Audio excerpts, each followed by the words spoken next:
Korean যেভাবে হোক ও আমাকে ভোগ করবে, মানে ওর ভিতরে পরিকল্পনা একটা। এখন আমি কি করবো, আমি চাকরি বাঁচাইতে পারতেছি না, এদিকে আমি এই কাজও করতে পারতেছি না।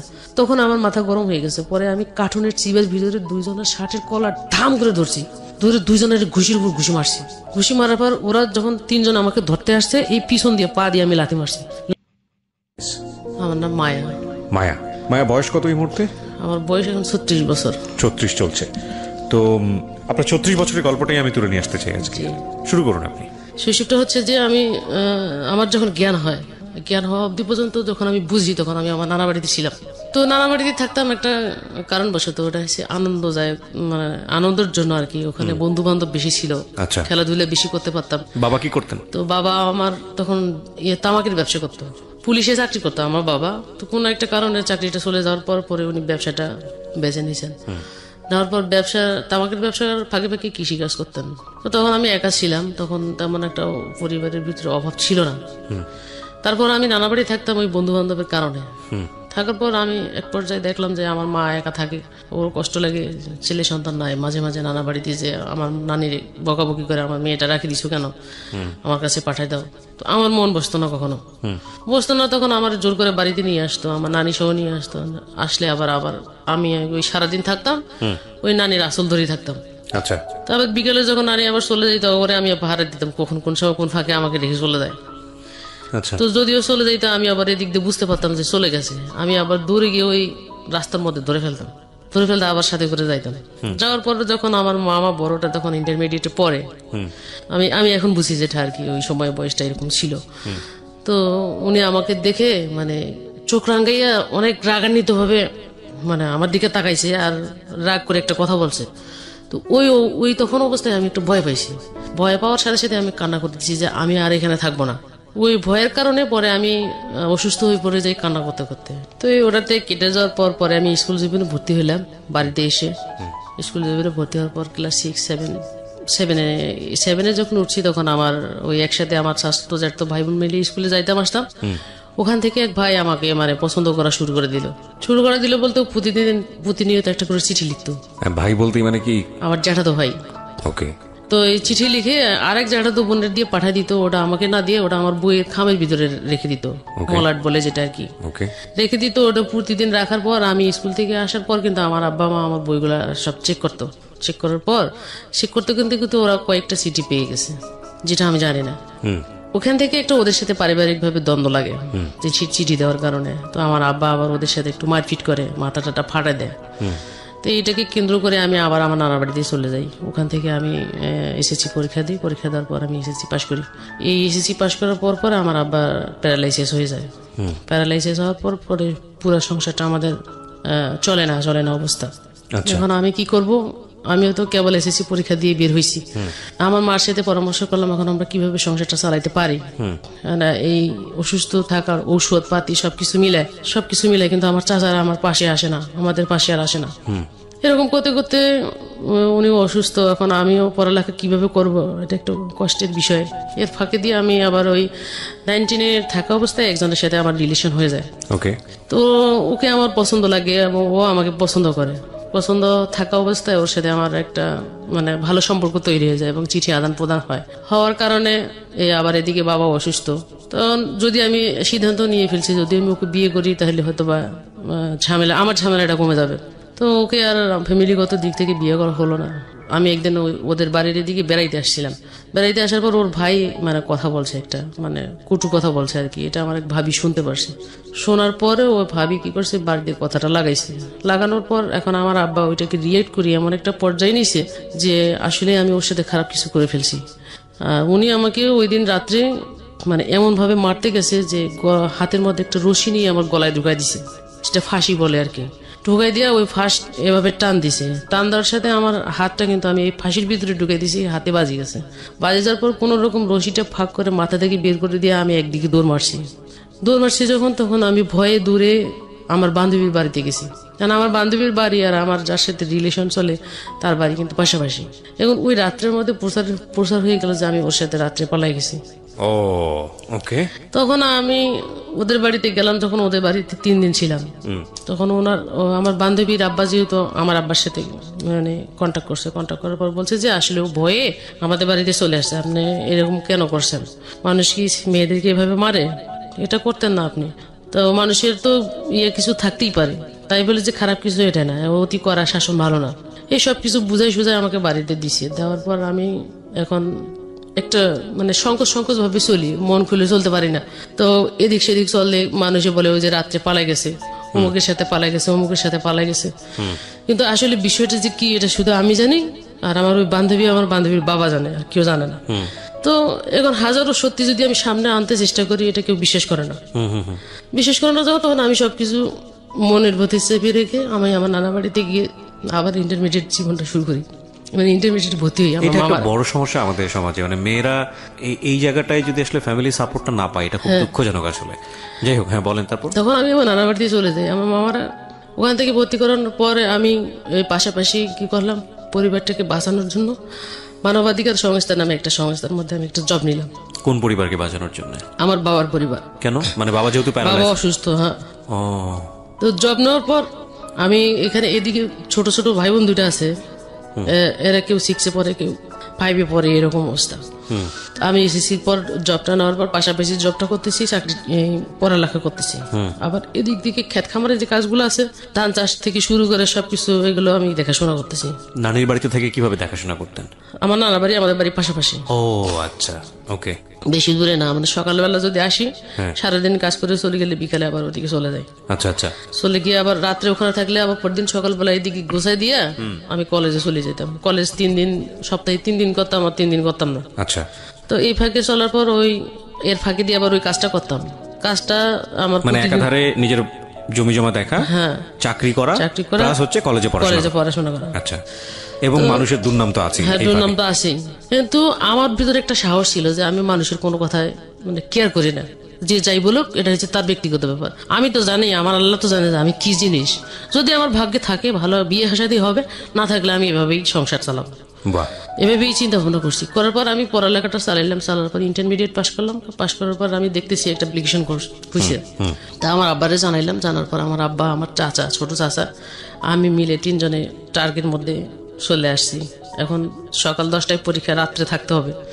রাত্রে একটা হোটেলে 3 জনে উঠলাম, উঠে ওখানে থাকলাম। পরদিন সকালে পরীক্ষা দিলাম, ভাইবা পরীক্ষা হইলো। পরীক্ষা হওয়ার পর আমি পরীক্ষাতে টিকে গেছি।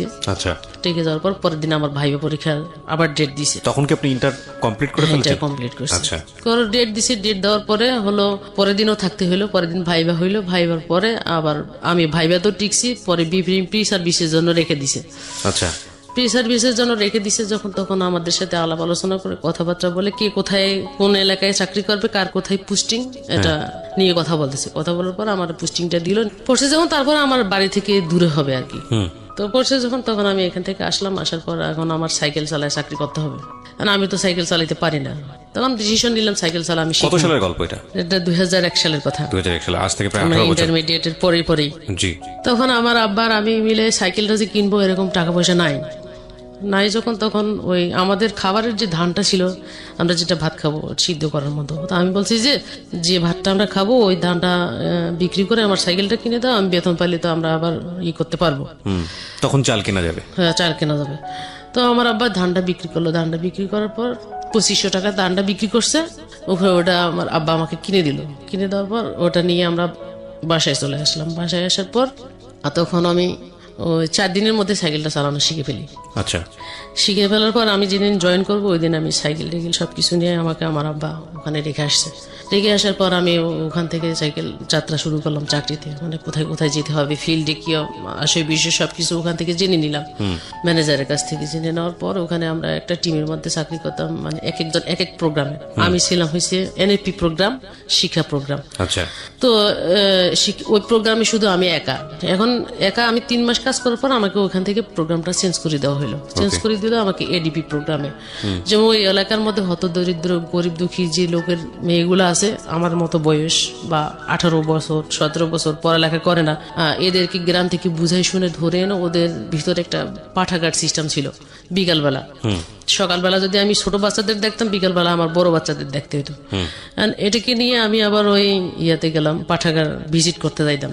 তো ওই রকম মেয়েদেরকে আনে বুঝাই শোনায়, বড় বড় মেয়েদের, অশিক্ষিত মেয়েদেরকে দিতাম, মোটিভেশন করতাম, পড়ালেখার জন্য আগ্রহ করতাম।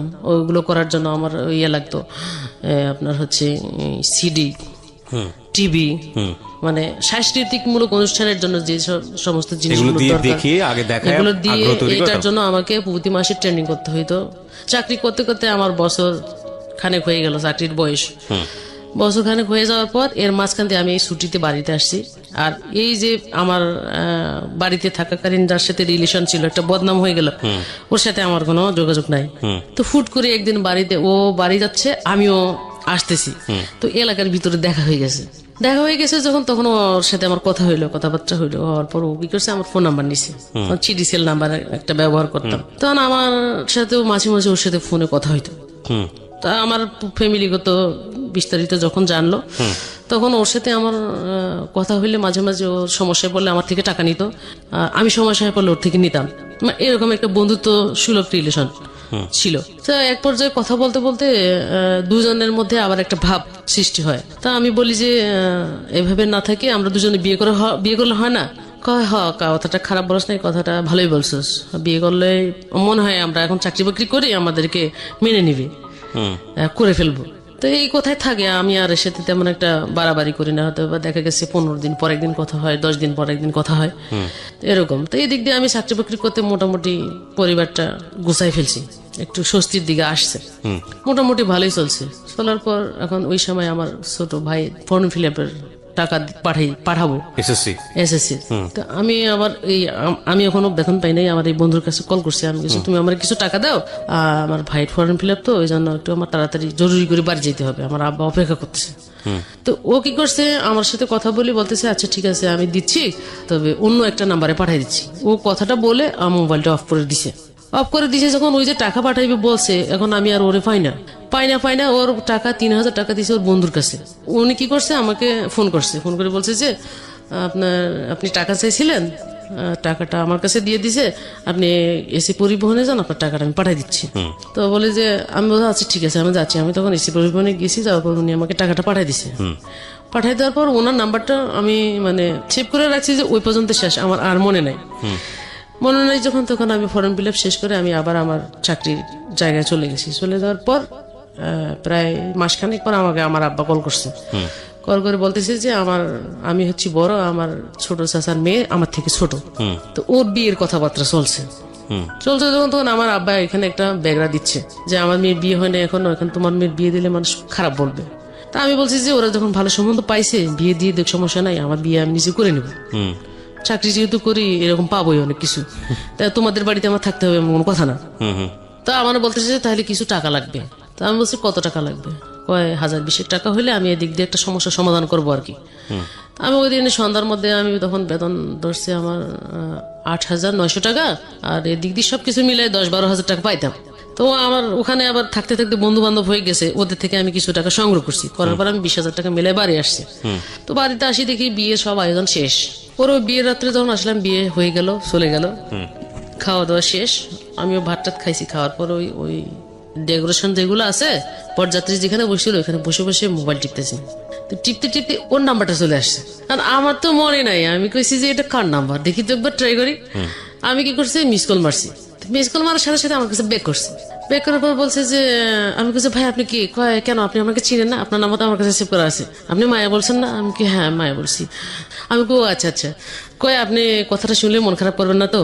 আমি জানি ওর সাথে আপনার রিলেশন, আপনাদের দুজনের বিয়ে হবে, কথাটা বলতেছি, আপনি আবার মন খারাপ করেন না। আমি সাথে ওর সাথে এমন কোনো কিছু না যে ওকে আমার পেতেই হবে, বললে কোনো সমস্যা নাই, বলেন। তখন উনি বলছে যে ও বিয়ে করে ফেলছে, এই জন্য মোবাইল বন্ধ। তো এটা আমাকে বললেই কি সমস্যা ছিল? আমি বন্ধু হিসেবে তো জানতেই পারি, মানুষের ওর সাথে প্রেম করছি বা সম্পর্ক করছি, বিয়ে করতে হবে এমন কোনো কথা না। ও বিয়ে করবে, আমি বিয়ে করবো। তখন উনি আমাকে বলতেছে যে আমি কথা যদি আপনি ইয়ে না করেন, আমি একটা কথা বলবো আপনাকে। আপনি কি বলবেন আমাকে? তো বলছে আমি পরে বলবো। ফোনটা কাটছে। তো এটা মনের ভিতরে রাখছে, রাখার পর কি করছে, আমার সাথে প্রায় 6 মাস এমনি কথা বলছে। কথা বলার পর উনি আমাকে বলছে যে আমি আসলে আপনাদের এদিকে আসবো। যখন বলছে তখন আচ্ছা ঠিক আছে, আসলে দেখা করবো, সমস্যা নেই। তখন কি করছে, ওর সাথে ওই বেড়াইতে গেছে আমাদের এলাকায়। বেড়াইতে যায় যখন ও আমাকে সামনাসামনি ফেস টু ফেস দেখছে, মানে দেখে ও আমাকে পছন্দ করে ফেলছে।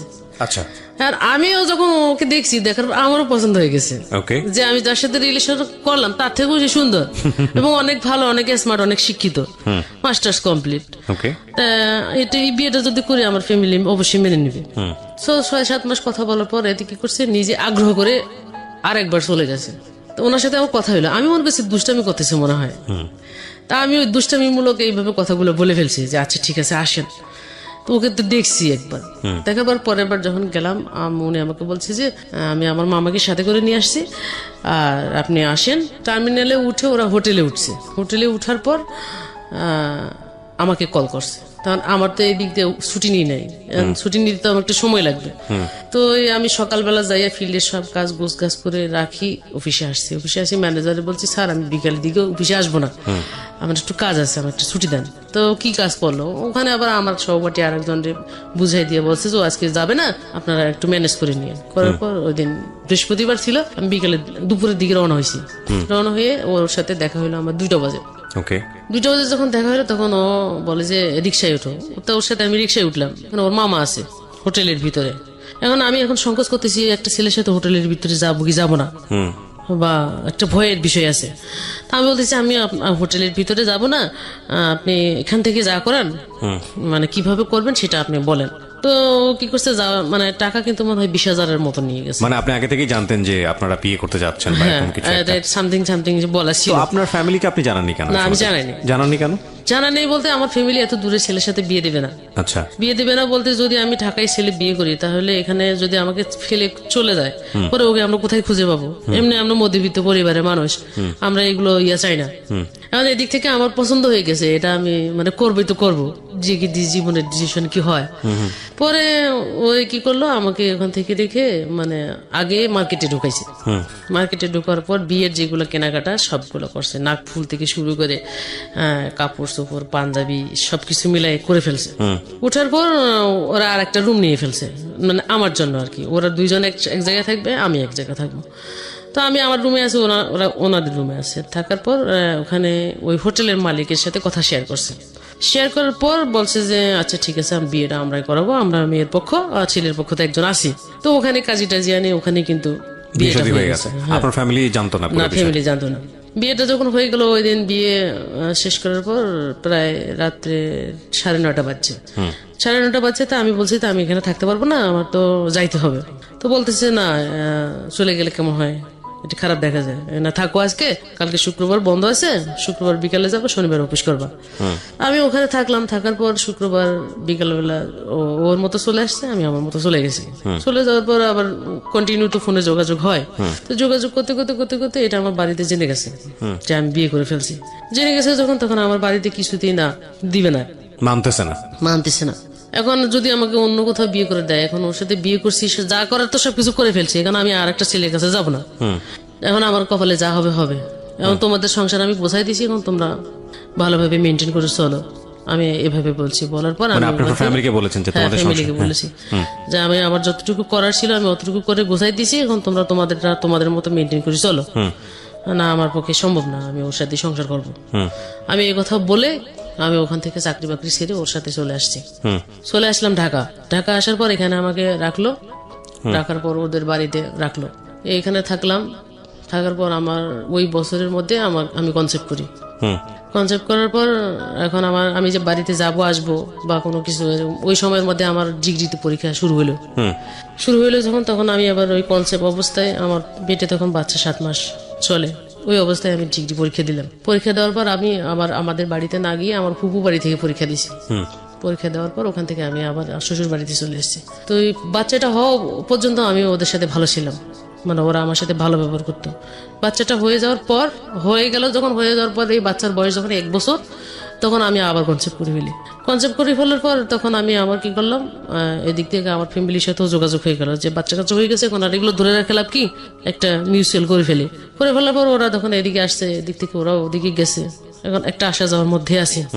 থাকার পর পরে যখন দ্বিতীয় বাচ্চাটা আমার কনসেপ্ট আসে, তখন আমি নাইউরি হিসেবে আমার বাবার বাড়িতে চলে যাই। বাবার বাড়িতে যখন চলে যাই তখন আমার মা আমাকে বলে যে এই বাচ্চাটা এখনো বড় হয় নাই, আবার আরেকটা বাচ্চা নিশ্চয় চল, বাচ্চাটা নষ্ট করে ফেলে, বাচ্চাটা রাখবা না। তো আমিও ততটা ওই ইয়েটা বুঝতাম না তখন আমি গেছি আমার মার সাথে, ওখানে গেছি এটা নষ্ট করে ফেলবো। কারণ ওখানে যাওয়ার পর ওখানে মহিলা গাইনি যে করতেছে, আরো অন্য মহিলারা আছে, দেখি তো চিৎকার করতে চিল্লায়। তা আমি আবার কি করছি, এটা আমি ভয় পেয়েছি, ভয় পাওয়ার কারণে আমি ওনাকে ওখানে বসে রেখে ওখান থেকে নিজে বাড়িতে চলে আসছি। তা আমার মা আমাকে খুঁজে আরেকজনকে জিজ্ঞেস করছে, আমার মেয়েটারা দেখছেন, আপনার মেয়ে কবে রিক্সা নিয়ে বাড়ি চলে গেছে? তখন আমার মা বাড়ি ঘুরে এসে বলতেছে যে তুমি আমাকে রেখে চলে আসলে কেন? আমি তুমি যে কাজ করার জন্য আমাকে নিছো ওটা আমি করবো না, তুমি করো, যাই যাও। তো করার পর বলছে কয় এটাই সামলাইতে পারতেছিস না, আবার আর একটা নিছিস, এখন দুইটা কেমনে সামলাবি? আমি কষ্ট করলে একবারে করবো আর করবো না পরে। এভাবে করার পর আমি আর বাচ্চাটা নষ্ট করি নাই। টাকার পর হইলো তখন আমি ওই অবস্থা থেকে শুরু হইলো 8 মাস যখন চলে, তখন থেকে আমার উপর টর্চারিং এর একটা কিভাবে হয়েছে প্রভাব চলে আসলো বলতে আমার শাশুড়ি মানে কথায় কথায় খোঁটা মারে, নিজে বিয়ে করছি, আমার এত সুন্দর ছেলে দেখে মন মানে নাই, চলে আসতো। আমি ঢাকা শহরে ছেলে বিয়ে করাইলে কত কিছু পাইতাম, কোনো কিছু পাই নাই, আজকে দুইটা বাচ্চা হয়ে যাচ্ছে, তোর ফ্যামিলি থেকে কোনো কিছু দেয় নাই বা ওইরকম কিছু পাই না, একটা মানে আত্মীয়তার সম্মান বলতে কিছু আছে। আমি বলছি যে এত দূর থেকে তো এত কিছু করা সম্ভব না, আর আপনারা গেলে তো আমার মা বাবা ফেলাই দেয় না, আমাদের সাধ্য মতো যতটুকু করার দরকার আমরা অতটুকু করি, এইভাবে তো আপনি আমাকে এভাবে বলতে পারেন না। তো ওনার ছেলে হচ্ছে ও সহ 4 জন, আরো 3 ছেলে আছে, মেয়ে এক আছে, এক মেয়ে বিয়ে হয়েছে। তো ওই পরিবারের সমস্ত কাজ আমাকে দিয়ে করাইতে হয়, রুটি বানা থেকে শুরু করে সকালবেলা প্রতিদিন 1 গাদা রুটি বানাইতে হয়, ভাজি করতে হয়, চা আছে, সবকিছু মিলাই করা লাগে। এখন আমি যে একটা প্রেগনেন্ট অসুস্থ মানুষ, আমি যে খাবো বা স্বামী হিসেবে যে আমার খোঁজ খবর নিবে বা কিছু করবে এরকম কোনো কিছু না। কারণ আমি ফোন করলে শুধু আমার মার সাথে কথা বলে, আমার সাথে কথা বলে না। এরকম একটা পর্যায়ের ভিতরে চলে গেছে। চলে যাওয়ার পর এরকম সহ্য করে থাকতে থাকতে পরে ডেলিভারি হয়ে গেছে। ডেলিভারি হয়ে যাওয়ার পর আবার মানে কষ্ট যেটা দিছে এর থেকে আরো বেশি টর্চারিং শুরু হয়েছে। টর্চারিং যখন শুরু হয়েছে তখন আমি কিন্তু এখন তো এই অবস্থায় তো আমি আমার বাবার সংসারে ফিরে যেতে পারবো না। এখন যদি যাই তখন ওরা আমাকে আগেই বলছে যে আমরা এগুলো চিন্তা ভাবনা করে কথা বলছিলাম, এখন আমরা এগুলো মানবো না, আমি শেয়ারও করতে পারতেছি না। তখন বাচ্চাটার বয়স 1 বছর 6 মাস এরকম হয়েছে। ও একটু করে হাঁটা অবস্থায় আমি কি করছি, যে টাকা পাবো, যে টাকা নাই, ওই টাকাটুকু পাঠায় সব ওদের কাছে। তখন আমার অসহ্য হয়ে গেছে তখন আমি কোন রকম 500 টাকা জোগাড় করছি। জোগাড় করার পর ওই 500 টাকা নিয়ে আমি কি করছি, বাচ্চা 2টা নিয়ে ছায়দাবাদ টিকিট কেটে গাড়িতে ওইটা চলে গেছি। বের হয়ে তখন ওর মা ওকে ফোন দিয়ে বলছে যে তোর বউ বাড়ি থেকে বের হয়ে গেছে, বের হয়েছে তো হয়েছে, এই বাড়িতে আমি আর ঢুকাবো না। আমার কাছে মোবাইল নেই যখন, তখন ও কোন অফিসে চাকরি করে ওইটা আমি জানি। অফিসে চলে গেছি, অফিসে চলে যাওয়ার পর অফিসে ওরা আমি পাইছি। ও আমার দেখে মানে মুখ এমন ভাবে কালো করছে যেন আমি ওর শত্রু গেছি ওখানে। তারপরে সবকিছু মেনে নিয়ে ওই অফিসে থাকার পর ওই দিনে তো ব্যাচেলার থাকতো, যে বাসায় ব্যাচেলার থাকতো ওই বাসায় তো নেওয়া সম্ভব না। কারণ অফিসের রুমের ভিতরে বসায় রেখে ঘন্টা 2 মধ্যে বাসা খুঁজে নিছে। বাসা খুঁজে নেওয়ার পর 1000 টাকা একটা রুম ভাড়া নিছে, ওই রুমের ভিতরে আমাদেরকে আপাতত উঠাইছে। উঠানোর পর 1 মাস থাকলাম, 2 মাস, 3 মাসের মাস বলতেছে যে আমার একলা সংসার চালানো সম্ভব না, আমি কি আমার ভাই বোনদের টানবো নাকি এখানে আমি আলাদা করে সংসার টানবো, এটা সম্ভব না। তখন আমি বললাম যে আমি তো পড়ালেখা জানি, আমার তো একবারে অজ্ঞ না যে কোনো কিছু করতে পারবো না, যে কোনো একটা চাকরির ব্যবস্থা করে দাও, আমি বাচ্চা কাচ্চা কারো কাছে রাখি, আমি চাকরি করবো। তো এরকম যখন একটা কথা বললাম তখন ও রাজি হইলো। রাজি হওয়াতে পরে আমাকে কি করলো, ও যে এলাকায় কাজ করে ওই এলাকার কিছু সদস্য আছে যারা গার্মেন্টস সেক্টরে কাজ করে, তাদের সাথে পরিচয় পর্ব করে আমি যে ওর ওয়াইফ ওই পরিচয়টা গোপন রাখার পর ওনার সাথে পরিচয় করে দিয়ে আমাকে একটা জবের ব্যবস্থা করলো। করার পর আমি এখন পড়ালেখা করছি, এতগুলা পড়ালেখা করার পর আমি গার্মেন্টস এর ভিতরে যখন আমি পরিবেশটা সম্পর্কে বুঝলাম, ওই দিনে ইন্টারভিউ দিতে যাইয়া এখন আমি বলছি যে আমি এই সমস্ত চাকরিগুলো করবো, এটা আমার পক্ষে সম্ভব না, আমি মেনে নিতে পারবো না এটা। তো যিনি সুপারভাইজার আমার, তিনি অনেক ভালো, উনি আমাকে গেট থেকে নিচে নেওয়ার পর ফ্লোরে নিচে নিয়ে আমাকে, আমি তো ওই সেক্টরে একবারে নতুন, কিছু জানি না, উনি আমাকে সবকিছু জানাই দিছে, শিখাই দিছে। তো শিখাই দেওয়ার পর আমাকে বলছে যে তোমাকে ইন্টারভিউ বোর্ডে যখন যেগুলো জিজ্ঞেস করবে তুমি এগুলো বলবা। তো তখন আমি ওগুলো বলছি, বলার পর আমার বেতন হচ্ছে 2800 টাকা। তো ওভার টাইম করলে আমি 4000 4500 মতো টাকা বেতন পাইতাম। তো ওখানে কাজ করা অবস্থায় কাজের মধ্যে দিয়ে যে সিচুয়েশন গুলো তৈরি হতো, যে আচরণ গুলো করতো, যে গালাগালি গুলো করতো, এগুলো আমার কাছে ভালো লাগতো না যখন, তখন আমি নিজের মনে মনে শুধু মনে মনে রেখে দিতাম, বলতাম না। এই অফিসে যাই আসি, এখন আমি বাচ্চা দুইটা কার কাছে রাখবো, এটা একটা টেনশন। তারপরে ওখানে আমি মাঝখান দিয়ে ছুটি নিছি। ছুটি নেওয়ার পর আমি বলছি যে স্যার আমাকে 2 দিন ছুটি দেন, ছুটি দিলে আমি একটু সমস্যা আছে সমাধান করে অফিসে আসবো আর কি। এর ফাঁকে দিয়ে আমি বাচ্চা দুইটাকে নিয়ে আমাদের বাড়িতে চলে গেছি। বাড়িতে এসে ওদেরকে ওখানে রাখছি। রাখার পর আমি আমার মার সাথে কন্ট্যাক্ট করছি যে তোমার আমি প্রতি মাসে 3000 করে টাকা দেবো, ওদেরকে শুধু খাওয়াবা আর একটু বড় করবা, আর কোনো কিছু লাগবে না, বড় হলে আমি ওদেরকে নিয়ে যাবো। আর এর ফাঁকে দিয়া আবার এই সংসারের যে অবস্থা, আব্বা অসুস্থ, তা আব্বা আবার আমার সাথে শেয়ার করলো যে আমারও একটু সাপোর্ট করিও। আমি তো চাকরি যেহেতু পাইছি সেহেতু সাপোর্ট আমি করবো। ওদের জন্য 3000 টাকা দিই, তাহলে আর 2 জন পড়ালেখা করবে, আর 2000 টাকা বাড়াই দেবো, আমি 5000 টাকা দেবো। 5000 টাকা দিলে এদিক দিয়ে হয়ে যাবে। আর যা টুকি টাকা থাকে, আমি একলা তো, ও যদি আমাকে নাও রাখে আমি একলা, আমার মনের ভিতরে একটা প্ল্যান আছে। আব্বার সাথে কথা বলার পর আমি ওদেরকে রাখি চলে আসছি। চলে আসার পর তারপরে আমার মা ওখানে আমার ছেলেদেরকে ভর্তি করাইলো। ভর্তি করানোর পর পড়ালেখা ভালো চলছে, আমি এদিকে চাকরিটা ভালো করতেছি এবং ওদেরকে প্রতি মাসে 5000 টাকা করে দিচ্ছি। 3000 টাকা আমার ছেলেদের জন্য, 2000 টাকা 2 ভাই বোনের জন্য। মাঝে মাঝে এদিক দিয়ে টুকিটাকি যা ওষুধপত্র খাওয়া লাগে 500 টাকা হাত খরচ আমার আব্বারে দিচ্ছি। দেওয়ার পর ওইখানে আমি চাকরি করা অবস্থা, এখন আমার মেন্টালিটি আসলো যে আমি আসলে এটাতে কি আছে, এই কাজটাতে কি আছে। যেমন ওরা আজকে আমাকে অর্ডার করতেছে, ওই জায়গাটা আমাকে যেতে হবে। এটা করতে হলে মানে ওখানে যেতে হলে আমাকে কি করতে হবে, আমাকে এটা অ্যানালাইসিস করতে হবে। মানে আপনাকে যিনি অর্ডার করতেছেন আপনি সেই জায়গায় একদিন অর্জন করতে চান। অর্জন করতে চাই। জানার পর যখন আমার আইকিউ এর ভিতরে ওই জিনিসগুলো ঢুকে গেল, তখন আমি কি করব, আমার এই বেতনে পোষাবে না, এখন আমি চাকরিটা চেঞ্জ করব। যাইতে আসতে আমি এক মহিলার সাথে কথা বলতাম প্রতিদিন। তো ওনাকে আমি বললাম আপনাদের ওখানে কি লোক নেয়? তো বলতেছে তোমার পড়ালেখা আছে? আমাকে হ্যাঁ আছে। তাহলে তুমি কালকে সার্টিফিকেট নিয়ে এই জায়গায় দাঁড়াও, আমি আসার সময় তোমাকে মাইক্রো করে তুলে নিয়ে যাবো। তো ওনার সাথে আমার যোগাযোগ করার পর আমি পরের দিন সকালবেলা সব কাগজপাতি, মানে ওখানে 30 তারিখ ডিউটি শেষ করছি, বেতন দেয় 10 তারিখ। যে কোনো একটা বাহানায় আমি বেতন একটা নিবো এখান থেকে। পরের দিন ওনার সাথে আমি ওই ফ্যাক্টরিতে গেলাম। ফ্যাক্টরিতে যাওয়ার পর উনি একজন ইনচার্জের কাছে আমাকে বুঝিয়ে দিল। বুঝিয়ে দেওয়ার পর উনি আমাকে বলতেছে যে তোমাকে আমরা নিব, তুমি আমাদের ম্যানেজারটা একটু সেন্সিটিভ, উনি স্মার্ট টেস্টে চলাফেরা না করলে ওনাকে নেয় না, স্মার্টলি চলাফেরা করতে হবে, লাগবে। তুমি সুন্দর পোশাক টোশাক পরে কালকে একবার স্মার্ট হয়ে আসবা, ঠিক আছে, সেক্টরটা চিনে যাও। তো আমি ওই দিন ওনার সাথে কথা বলার পর আমি চলে আসি। চলে যাওয়ার পর পরের দিন আমি আবার ওখানে গেছি। উনি যেভাবে আমাকে যেতে বলছে আমি ওখানে গেছি। যাওয়ার পর ওখানে লোক মনে হয় 10 জন নিছে। 10 জনের মধ্যে সিলেক্টেড করছে 6 জন, 4 জন বাদ। এর মধ্যে 2 জন মেয়ে আর বাকিগুলো ছেলে। সিলেক্টেড করার পর আমাকে ইন্টারভিউ বোর্ডে পাঠানোর পর লিখিত পরীক্ষা হয় ওখানে 100 মার্কের। পরীক্ষা দিলাম। পরীক্ষা দেওয়ার পর ওনারা আমাকে ফ্লোরে পাঠিয়ে দিল। ফ্লোরে পাঠিয়ে দিয়ে ফ্লোর থেকে আমাকে মেডিকেল পাঠাইলো। ওখানে মেডিকেল পাঠানোর পর মেডিকেল টেস্ট করলো। টেস্ট করার পর আমার ওই দিন পাঠিয়ে দেওয়ার পর 6 তারিখে আমাকে জয়নিং ডেট দিল। 6 তারিখ থেকে আমি ওখানে জয়েন করলাম। জয়েন করার পর আমি জয়েনের ফাঁকে ওখানে কাজ করতেছি। কাজ করার অবস্থায় আগের সেক্টরে যেখানে আমি কাজ করছি ওখানে সবার সাথে মানে পরিচয় হয়েছে, রিলেশন হয়েছে, ভালো সম্পর্ক হয়েছে, কথা দুইটা জোর করে বলতে পারতেছি, নিতে পারতেছি। কিন্তু এখানে গিয়ে আমার মন পুরো টিকতেছে না, মানে কিরকম লাগতেছে, আবার ওদের কথাগুলো কিরকম লাগতেছে আমাকে। তো আমার একটা জিনিসের কারণে আমাকে একটা বকা দিছে, একটা ভুল করছি আমি। তো ভুল যখন করছি তখন আমাকে বকা দিছে। বকা দেওয়ার কারণে আমার ওই জিনিসটা আবার ওখানেই মনের ভিতরে খুব নিছে যে আমি ওর জায়গাটাই যাবো, এখানে থাকি, এখানেই ওর জায়গায় যাবো। ওই দিন চলে আসি। চলে যাওয়ার পর পরের দিনে সকালে গেছি। যাওয়ার পর আর একজন সেকশন লিডার ছিল আমার। তো উনি আমাকে বলতেছে তোমার মন খারাপ কেন? আমি বলতেছি যে আসলে আমার পকেটের ভিতর যে একটা স্টিকার থাকে জ্যাকেটে, এটা আমি জানি না, এটা আমাকে জানাই দেওয়া হয় না। কিন্তু কালকে আমার দিদি যেভাবে কথাগুলো বলছে এই জন্য আমার মন খারাপ। তুমি কাজ করো, তোমাকে আর কিছু বলবে না। তখন আমি ওখানে কাজ করতেছি। কাজ করা অবস্থায় কাজ করতে করতে ওখানকার যে আমার যার আন্ডারে আমাকে দিছিল, সুপারভাইজার বলা হয় আর কি, তার ওখানে পদবি পজিশন হচ্ছে inspector, inspection leader, section leader. তো আমি ইন্সপেক্টর হিসেবে ওখানে জয়েন করছি। জয়েন করি মোটামুটি ওখানে আমার বেতন প্রায় 5,500-এর উপরে বেতন ধরছে। আর ওভারটাইম করলে আমি প্রায় 6,000-7,000 মানে বাড়তি টাকা পাচ্ছি আর কি, 10-12,000 টাকা পাচ্ছি। তো এই 10-12,000 টাকা পাইলে আমি বাড়িতে 5,000 থেকে 6,000 টাকা দিচ্ছি, বাকি টাকা আমি ওকে দিচ্ছি। আমার কাছে কিন্তু কিছু নাই, এমনি যাতায়াত, গাড়ি ভাড়া, নাস্তা খরচ যা লাগে তাই। এরকম মোটামুটি সংসার ভালোই চলছে। এদিকে আমার পরিবারেরও সাপোর্ট করতে পারতেছি। এদিকে পড়ালেখা করা অবস্থায় আমার ছেলেরা ক্লাস 4-5 উঠছে যখন, তখন আমার মা, আমার ভাই, আমার বাবা চিন্তা করলো আসলে টাকা এখন বেশি লাগে যখন এমনি কথাবার্তা চলছে।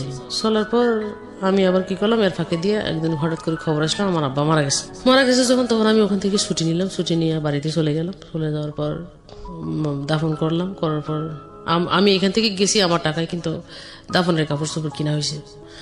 তারপর দাফন হয়েছে, তারপর ওখানে আনুষ্ঠানিকভাবে যেটা করার কলমা টলমা পড়ায় আমি ওখান থেকে 7 দিন ছুটি কাটায় চলে আসছি যখন, তখন কি করলো, এর ফাঁকে দিয়ে চাকরিতে অ্যাপ্লাই করার পর ফাঁকে দিয়ে চাকরিটা হয়ে গেল যখন, তখন ও আমাকে বলছে দেখো আমার চাকরি তো হয়ে গেছে, এখন তো আমাকে যেখানে পোস্টিং দিবে সেখানে যেতে হবে, যেখানে যাও না কেন, যেখানে থাকো না কেন চাকরি, তখন আমিও এখানে আটকা পড়ে গেলাম। এখন তুমি আবার আমাকে ছেড়ে ঢাকায় চলে যাবা। এখন আবার যদি কখনো আমার মনে থেকে একটা সন্দেহ জায়গা সৃষ্টি করছে। এর ফাঁকে দিয়ে আবার আগে প্রথমেই যখন বিয়ে করছি, বিয়ের কাগজপত্র সব ও কি করছে, গায়েব করে ফেলছে, এগুলো কোনো কিছু নাই বলতে। এখন ভবিষ্যতে যদি আমি ওকে, ও যদি সরে যায়, মানে আমার ভিতরে একটা সন্দেহ ঢুকে গেল বা কোনো কিছু করে, পরে আমি ওকে কিভাবে ধরবো, এই চিন্তা ভাবনা করার পর আমি একদিন আবার ছুটি নিয়ে বাড়িতে চলে যাও, ওরে ডাকার পর আমি বলছি যে দেখো আমার কাছে তো কাগজপত্র কোনো কিছু নাই, তুমি যদি কখনো কোনো কিছু করো তাহলে আমি তোমাকে কিভাবে পাবো, আমি আবার ডকুমেন্টস চাই, যেখানে ডকুমেন্টস আমরা করছি এখান থেকে আমাকে ডকুমেন্টস তুলতে হবে, তো ওই জায়গাতে আমি ভুলে গেছি। তখন বলছে যে আসলে ডকুমেন্টস কোনো কিছু করার দরকার নেই, তোমার যদি অবিশ্বাস থাকে তাহলে তুমি আবার করো। এই অবস্থায় ওই আমার এলাকার মধ্যে আবার ওই কাজের মাধ্যমে ওই ডেটে আবার বিবাহ রেজিস্ট্রেশন করছে। এই রেজিস্ট্রেশনটা আমার কাছে আছে, কাবিন নামা, যেটা আগেরটা নাই। তারপর আমি ওই অবস্থায় সবকিছু ঠিকঠাক করে আবার চিটাং চলে আসছি। চলে আসার পর ও ওর জায়গায় ওর মতো চাকরি করতেছে, আমি আমার মতো চাকরি করতেছি। চাকরি করা অবস্থায় এখন এদিক থেকে আমার বাড়ি থেকে চাপ দিতেছে, ছেলে পেলে রাখতে পারবে না। কেন রাখতে পারবো না, কয় এখন টাকা পয়সা বেশি লাগে। আর বাড়ি থেকে আমার থেকে চাপ দিতেছে টাকা পয়সা বেশি দিতে হবে। আমি যদি টাকা পয়সা বেশি দিই তাহলে আমার ছেলে পেলে আমি এখানে রাখি চাকরি পড়াবো। তখন আমি এর সাথে শেয়ার করলাম যে বাড়ি থেকে এরকম বলতেছে, এখন আমি কি করবো, ছেলে পেলে কি করবা সেটা বলো। তখন আমাকে ডিসিশন দিল যে ওদেরকে নিয়ে এসে এখানে ভর্তি করে দাও, যা হওয়ার হইব। তখন আমি কি করলাম, ওদেরকে নিয়ে আসলাম বাড়িতে, নিয়ে আসার পর আমি আবার পাশের রুমে দেখতাম 2টা ছেলে আছে, বাচ্চা 2টা আছে, বাচ্চা 2টা ভালো পড়ালেখা করে, ভালো ছাত্র। ওদের মোটিভেশন যেভাবে করতেছে, আমার 2টা যদি এভাবে করতে পারতাম তাহলে আরো ভালো হতো। বাড়ি থেকে শুনছি পড়ালেখা ভালো। ছেলে 2টা আনলাম, আনার পর ওদের ছেলে 2টা যেখানে ভর্তি আছে আমি ওখানে ভর্তি করাইলাম। ভর্তি করার পর ওখানে থাকলো, ভর্তি করলো, দেখি তো পড়ালেখা ভালো। এর ফাঁকে দিয়া ওই ভাবিরে বললাম, ভাবি আমি তো সারাদিন থাকি না, আপনি আপনার বাচ্চা 2টা যেরকম দেখেন আমার বাচ্চা 2টাও একটু ওরকম দেখিয়েন, আমার দিকে একটু তাকান, ঠিক আছে? তো উনি আবার বলতেছে ঠিক আছে সমস্যা নাই, আমি দেখবো। তো এই দিক দিয়ে সবার সাথে যোগাযোগ ভালোই চলছে। হুট করে আরেকদিন আমার আব্বাই আমাকে কলের কাছে একটু জরুরি করে বাড়ি যেতে হবে, এই আমার আম্মাই ফোন করছে, আব্বা তো নাই। ফোন করার পর আমি তখন গেলাম বাড়িতে। বাড়ি যাওয়ার পর বলতেছে যে ওকে তো আমরা ধরে রাখতে পারতেছি না। কেন, কি হয়েছে? কয় ওই আমাদের পাশের বাড়ির অমুক ছেলের সাথে রিলেশন করে, ওর সাথে যদি এগুলো করে এখন একটা বদনাম, তখন কি করতে হবে? কয় তুই তোর কাছে নিয়ে যা, ওখানে ভর্তি করে দিই, পড়ালেখার খরচ পাশাপাশি একটা চাকরি টাকরি ধরে দিস, চাকরি বাকরি করলে হয়তো বা এগুলো করবে না। আবার হাজবেন্ডের সাথে শেয়ার করলাম যে এই ঘটনা, নিয়ে আসে এখানে একটা চাকরি দাও, আর পড়ালেখার খরচ দেখা যাক আমরা কি করতে পারি। তো দুজনে মিলেমিশে চলতেছি, থাকতেছি, খাইতেছি, ফিরতেছি। এর মধ্যেই আমার হাজবেন্ডও মাঝে মাঝে যায় আসে। আনার পরে এখন একটা মানুষের তো শহরের বাড়িতে বসে রাখা খাওয়া খরচের ব্যাপার স্যাপার আছে। তা আমি ওরে 2 মাস বসায় রাখি, বললাম যে এই জিনিসগুলো শিখো, যে জিনিসগুলো আমি তোমাকে দিই এগুলো শিখো, এগুলো কিন্তু ইন্টারভিউতে ফেস করতে হয়। তখনও কি পড়তো? তখন ইন্টারমিডিয়েট পাস করছে। আচ্ছা, পাস করার পর তারপরে জবটা হয়ে গেলে এরপরে তোমার ভর্তির ব্যবস্থাটা আমি করবো। তো তুমি কি চাকরি করতে চাও কি চাও না? তো বলে যে আমি যদি চাকরি করলে একটু আমার বাড়িতে হেল্প করতে পারবো, আমার পড়ালেখাটাও চালাইতে পারবো। তখন আমি আমার অফিসের ভিতরে বিভিন্ন সেক্টরে বিভিন্ন জায়গায় যোগাযোগ করা শুরু করে দিলাম। শুরু করতে করতে আমি ওই স্টোরের জায়গাটা খালি পেয়েছি। তা আমি স্টোরের চাকরিটা অনেক ভালো, যতগুলো ডিপার্টমেন্ট আছে তার থেকে ওইটাই ভালো, বসে থাকার চাকরি আর নাই। তা এখন ওর সাথে যোগাযোগ করার পর ওনাকে আমি বলছি যে শোনেন আপা, আমি তো এখানে পুরান মানুষ, আমার লোকটা আপনার নিতেই হবে, আপনি যা কিছু করেন না কেন। তো উনি বলছে আচ্ছা ঠিক আছে, আমি আপনার লোকটা নিবো, আপনি আনেন। তো ওনার বাসাও আমার বাসার কাছাকাছি ছিল। আমি সন্ধ্যাবেলায় ওনার বাসায় নিয়ে গেছি। নিয়ে যাওয়ার পর ওনার সাথে কথা বললাম, কথা বলার পর ওখান থেকে বাসায় আসলাম। পরের দিন সকালবেলা আমি অফিসে নেওয়ার পর ওর চাকরিটা ওখানে হয়ে গেল। সবে চলে যাওয়ার পর বাড়িতে জানাইলাম, ও জবে ঢুকাই দিছি। আমার হাজবেন্ডের জানালাম জব দিছি, দুইজনে একসাথে যাবো আসবো, একই অফিসে থাকবো। তখন এর মাঝখান দিয়ে আমার ভাইও চলে আসলো। তখন ওর টানিয়ে আনার পর ওরা কি করলাম, তো আমি বলছি যে তুমি কোয়ালিটি চাকরি করতে পারবা? তো কোয়ালিটি কিন্তু সারাদিন দাঁড়ায় থাকতে হয়, যদি তুমি করতে পারো তাহলে আমি তোমাকে দিতে পারি, যদি না করতে পারো তাহলে কিন্তু আমি মুখ বেচবো না মানুষের কাছে। তো বলতেছে আমি করতে পারবো। যখন কথাটা বলছে তখন আমাদের সেক্টরের ভিতরে আমি ওর চাকরিটাও দিয়ে দিলাম। আমার ছেলে আমাকে বলতেছে আম্মু বাবার নাম্বার থেকে একটা মেসেজ দেখছি, হঠাৎ করে বলতেছে। ছোট ছেলে না বড় ছেলে? ছোট ছেলে। তখন ও কিন্তু অনেক চালাক, ছোট হলেও সব ইংলিশ পড়তে পারে, সব বুঝতে পারে এবং ছাত্র হিসেবে অনেক ভালো। তো আমি প্রতিদিন কন্টিনিউ মানে ফোন করে দেখি ওয়েটিং কল। আমি তুমি কার সাথে কথা বলো? আমি একটা জব করি, আমার তো বিভিন্ন ধরনের কথা হইতেই পারে, থাকতেই পারে, আমি ফ্রি হলে তোমাকে ফোন দিব। তখন আমার ভিতরে একটা কামড় যখন, তখন আমি বলতেছি যে যাই হোক আমার সংসার যদি নাও টিকে আমি ছেলে দুটা যেমনি পারি মানুষ করবো। তখন আমি কি করলাম, যখন আমাকে কথাটা বলার জন্য আসছে ও এর ফাঁকে দিয়ে মেসেজ ও ডিলিট করে ফেলছে যখন, তখন আমি ওর মোবাইলটা নিয়েছি। মোবাইলটা নেওয়ার পর যতগুলো ফাংশন আছে সবগুলোর ভিতরে ঢুকছি, তখন আবার দেখি কোনো কিছু নাই যখন, তখন আমি মোবাইলটা রেখে দিছি। রেখে দেওয়ার পর আমি বলছি যে তুমি আজকে থেকে মোবাইল ব্যবহার করতে পারবা না, তোমার মোবাইল লাগবে না, আমি তো আসি ওখানে, সমস্যা হলে তো জানবি।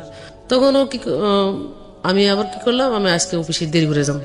তা আমি অফিসে ফোন লাগাইছি, ফোন লাগার পর দিদি বলছি দিদি আমার 1 ঘন্টা লেট হবে আসতে। ওর মোবাইলটা যখন রেখে দিয়েছে ও অফিসে গেছে, যাওয়ার পর ও কাজ টাজ গোছায় রেখে অন্য আরেকজনের মোবাইল নিয়ে আমার হাজবেন্ডের কাছে কল করছে। কল করার পর ওইটা জেনে দিছে যে ওর মোবাইলটা আমার কাছে, আর আমি এদিক থেকে ওর নাম্বার থেকে ওকে মিস কল মারতেছি, আসলে ব্যাক করে কিনা এই নাম্বারে, কিন্তু ব্যাক করতেছে না। ঠিক আছে, ব্যাক করতেছে না, কিন্তু মোবাইল তো আমার কাছে। তখন আমি কি করলাম, রেডি হয়ে অফিসে চলে গেলাম। অফিসে যাওয়ার পর অফিসে ঢুকে আমার কাজগুলো সব গোছায় রাখি, দিদির বলছি দিদি আমি অন্য একটা সেকশনে যাচ্ছি, আপনি আমার খুঁজিয়েন না, আমার আসতে একটু দেরি হবে, সব কাজ গোছায় রাখছি। তো আচ্ছা ঠিক আছে যাও। কিন্তু আমি ওই কাজের বিনিময়ে যাচ্ছি যে এই কথা বলে যাচ্ছি, কিন্তু নইলে আবার ম্যানেজারের কাছে ধরা পড়লে ম্যানেজার সব জায়গায় ঘুরে কখন কোথায় দেখে ফেলে, তখন আবার দিদির কাছে কল করবো, ওকে ওখানে দেখলাম কেন, যদি উনি জবাব দিতে না পারে পরে আবার আমার গালাগালি করবে। আমি গালাগালি না খাই মতো আমি কাজ সিস্টেম করে নামছি। নামার পর আমি কি করলাম, ওখানে যে TNT নাম্বার একটা আছে ইউজ হয়, ওই TNT নাম্বার কার কাছে? এর কাছে।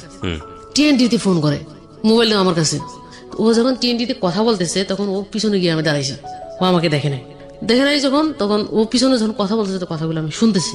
শোনার পর ও ফোন লাইন কাটিয়ে দিয়েছে, যখন কাটিয়ে দিয়ে পিছন ফিরিয়ে দেখে এখন আমি পারতেছি না ওখানে কোনো কিছু বললে আবার সবাই শোনাশুনি হয়ে যাবে, জানাজানি হয়ে যাওয়ার পর আমি কি করলাম, ওখান থেকে ওরে কিছু না বলি সাইডে চলে আসে যখন, তখন এ কি করছে, ভিতরে আর একটা সিম আর একটা মোবাইল কিনছে। কেনার পর ওই মোবাইল আর সিমটা সবসময় এখানে রাখতো সাইলেন্ট করে, নিজের কাছে গোপন রাখতো।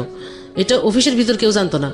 আর যখন যাওয়ার সময় হয়তো তখন ও ওই ড্রয়ারের ভিতরে মোবাইলটা রাখে, তালা দিয়ে সিস্টেমে চলে যেত। কিন্তু রাত্রে যে সে কথা বলবে কোনো কিছু এরকম কোনো কিছু আমি ধরতে পারবো না, কারণ ওর সাথে দেখা হয় আমার রাত্রি, দিনে হয় না।